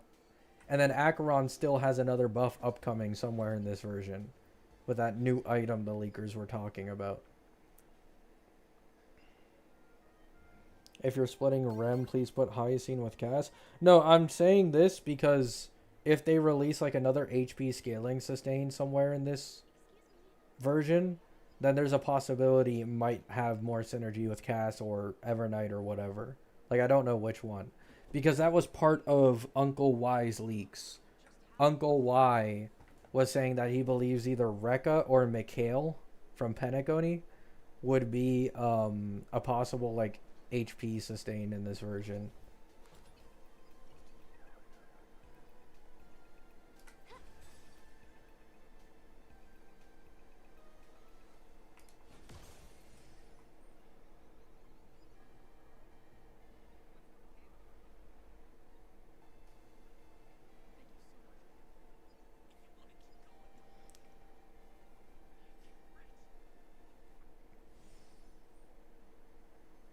My E0 Acheron is hitting 6 million with M-Blade. Crazy buff, yeah.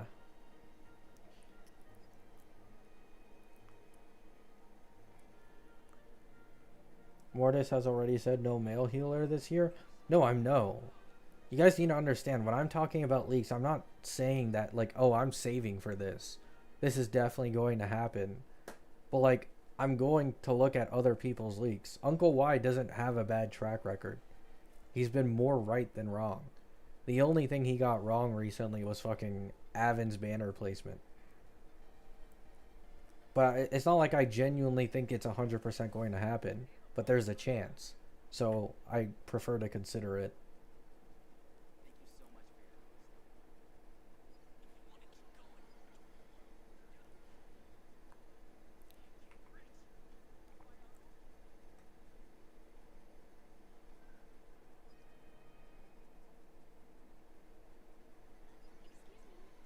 What if they prefer to make a new SP for the character than buff her/him? I mean, they're still gonna buff them. It doesn't matter. That's not really how it works. It usually takes quite a while for an SP of a character to release.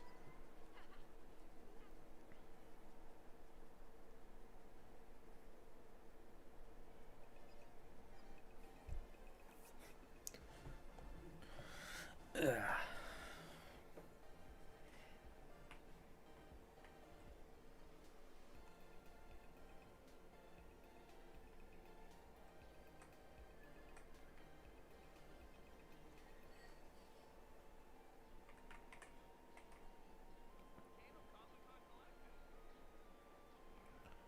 I hope Gilga buffs Saver like M-Blade buffs Acheron. He does.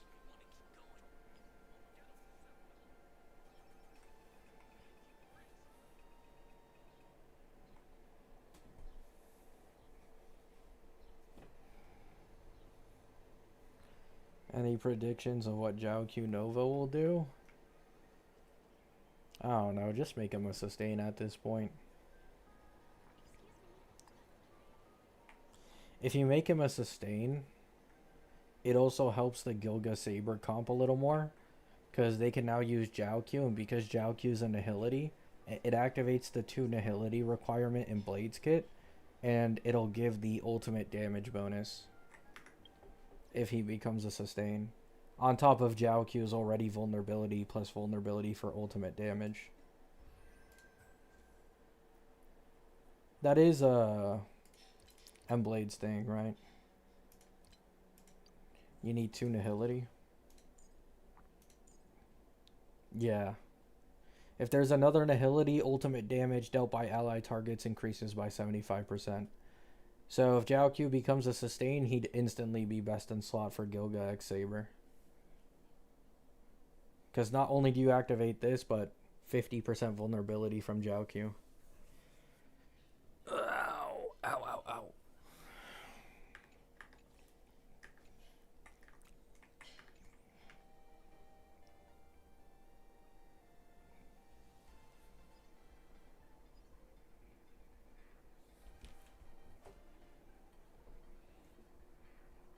Yeah. If he isn't a healer though, then is what it is.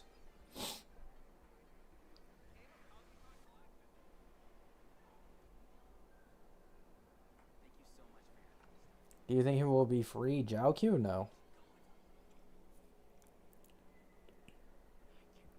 It would be huge if they like Nova'd him, made him a sustain, and then gave him for free, but I'm doubtful. Because that plus M Blade combo is like so strong for ult DPSs.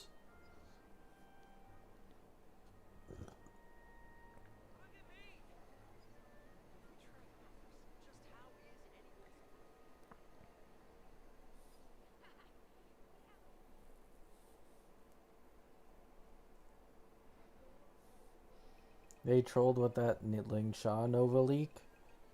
To be fair, that was a different leaker for one, who's more unreliable.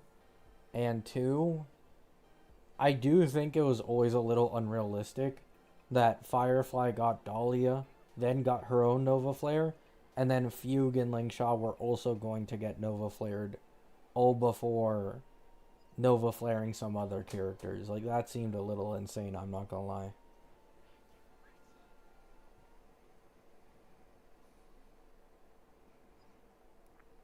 All Jiaoqiu needs is to give 100 crit rate, 2000 crit damage, and 50 res pen, and that's it.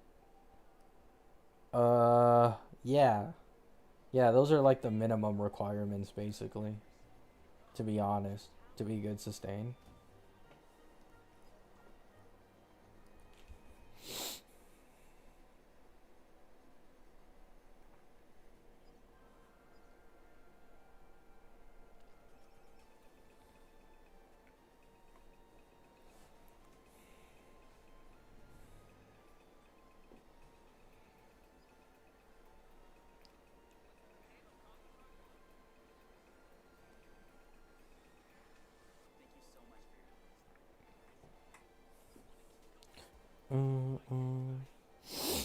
Can Ashvale function without M-Blade? Function, yeah. Is it great? Not really.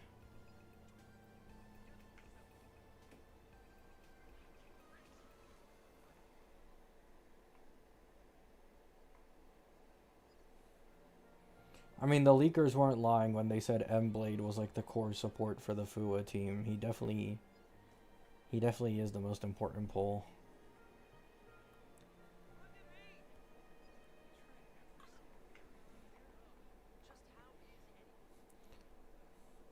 If they just added healing, he'd have the strongest amp among healers. Yeah, he would. To be fair, the competition is kind of non-existent though, because Hyacine is specifically for HP teams, and then Danheng PT is single target, and it is basically just gives attack buffs. There's zero competition against Jiaoqiu if he gets Nova to a sustain.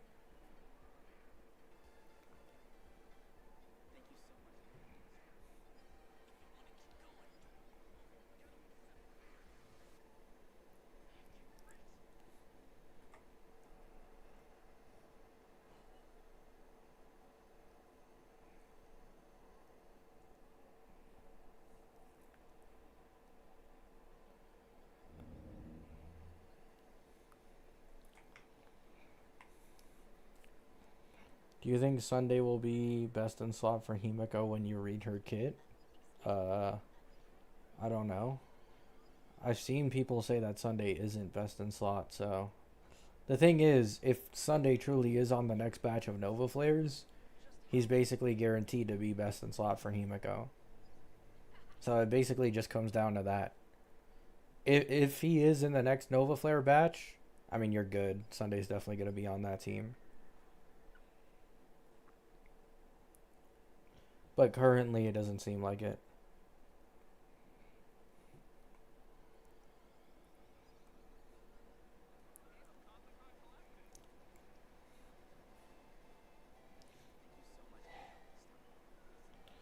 Do you think if Blade had healing, he'd compete with Hyacine for Cass?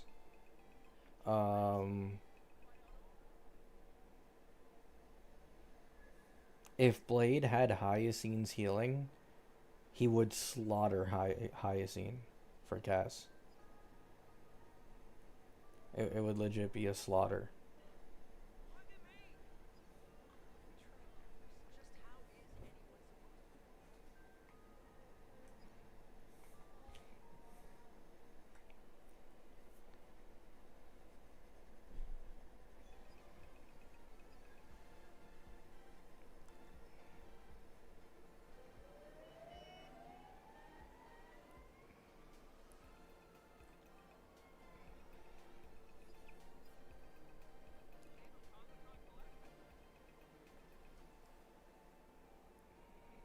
Praying on Sunday being best in slot for Sunday, Saber and Gil. It is possible. If they make his ult buff team wide and they make his ER gen stronger when he uses his ult, plus they give him the Sparkle level Nova Flare in terms of buffing amp, he could definitely be the new best in slot over M-Blade on that team. Like, no exaggeration. It seems pretty plausible.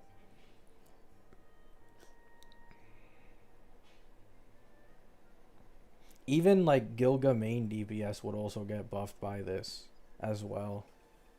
Like Gilga plus E1 Sunday, assuming they fix his E1, plus M-Blade is also 100% defense shred. And then if they buff his ult gen capabilities, yeah, it'd be pretty strong. Who leaked the batch of Nova Flares? Full Stop Chan. Who hasn't gotten a single leak wrong in fucking forever. The most recent thing they got wrong was just they got the date wrong of when the fake collab characters were going to release, and that's it. They were also the first one to leak Robin and Huohuo being added to the golden token.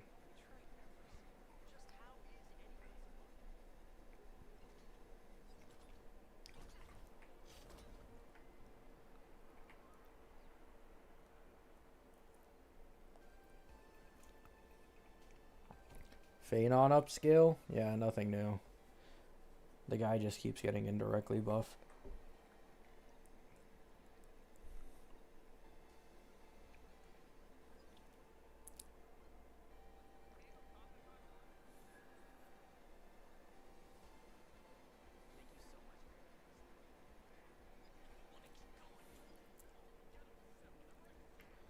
How does Full Stop Chan get all these leaks right? I mean, supposedly Full Stop Chan has had an incredible track record for years, even outside of HSR and Genshin. So they're a top tier leaker for sure, which is why I take what they say usually seriously.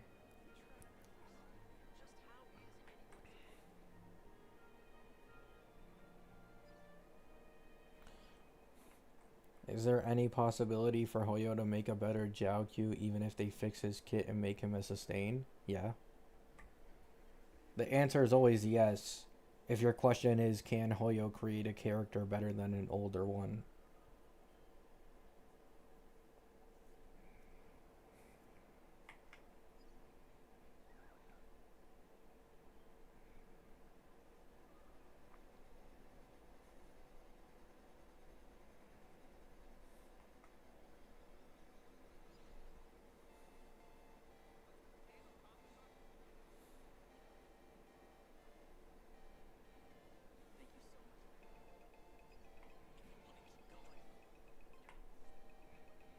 Full Stop is Yao Guang in disguise.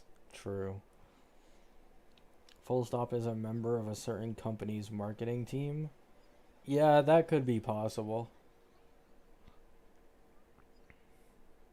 Although, to be fair, leaking that Robin replaces Cassie on Mono Rem sounds like the opposite of good marketing. But I don't know. Like, not gonna lie, that turns a lot of people off and makes them mad.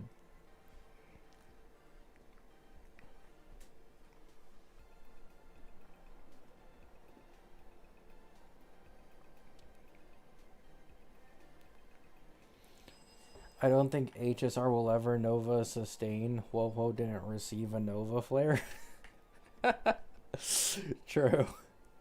True. Actual facts. There's never been a sustained Nova flare. Poor Woho, why didn't she get one?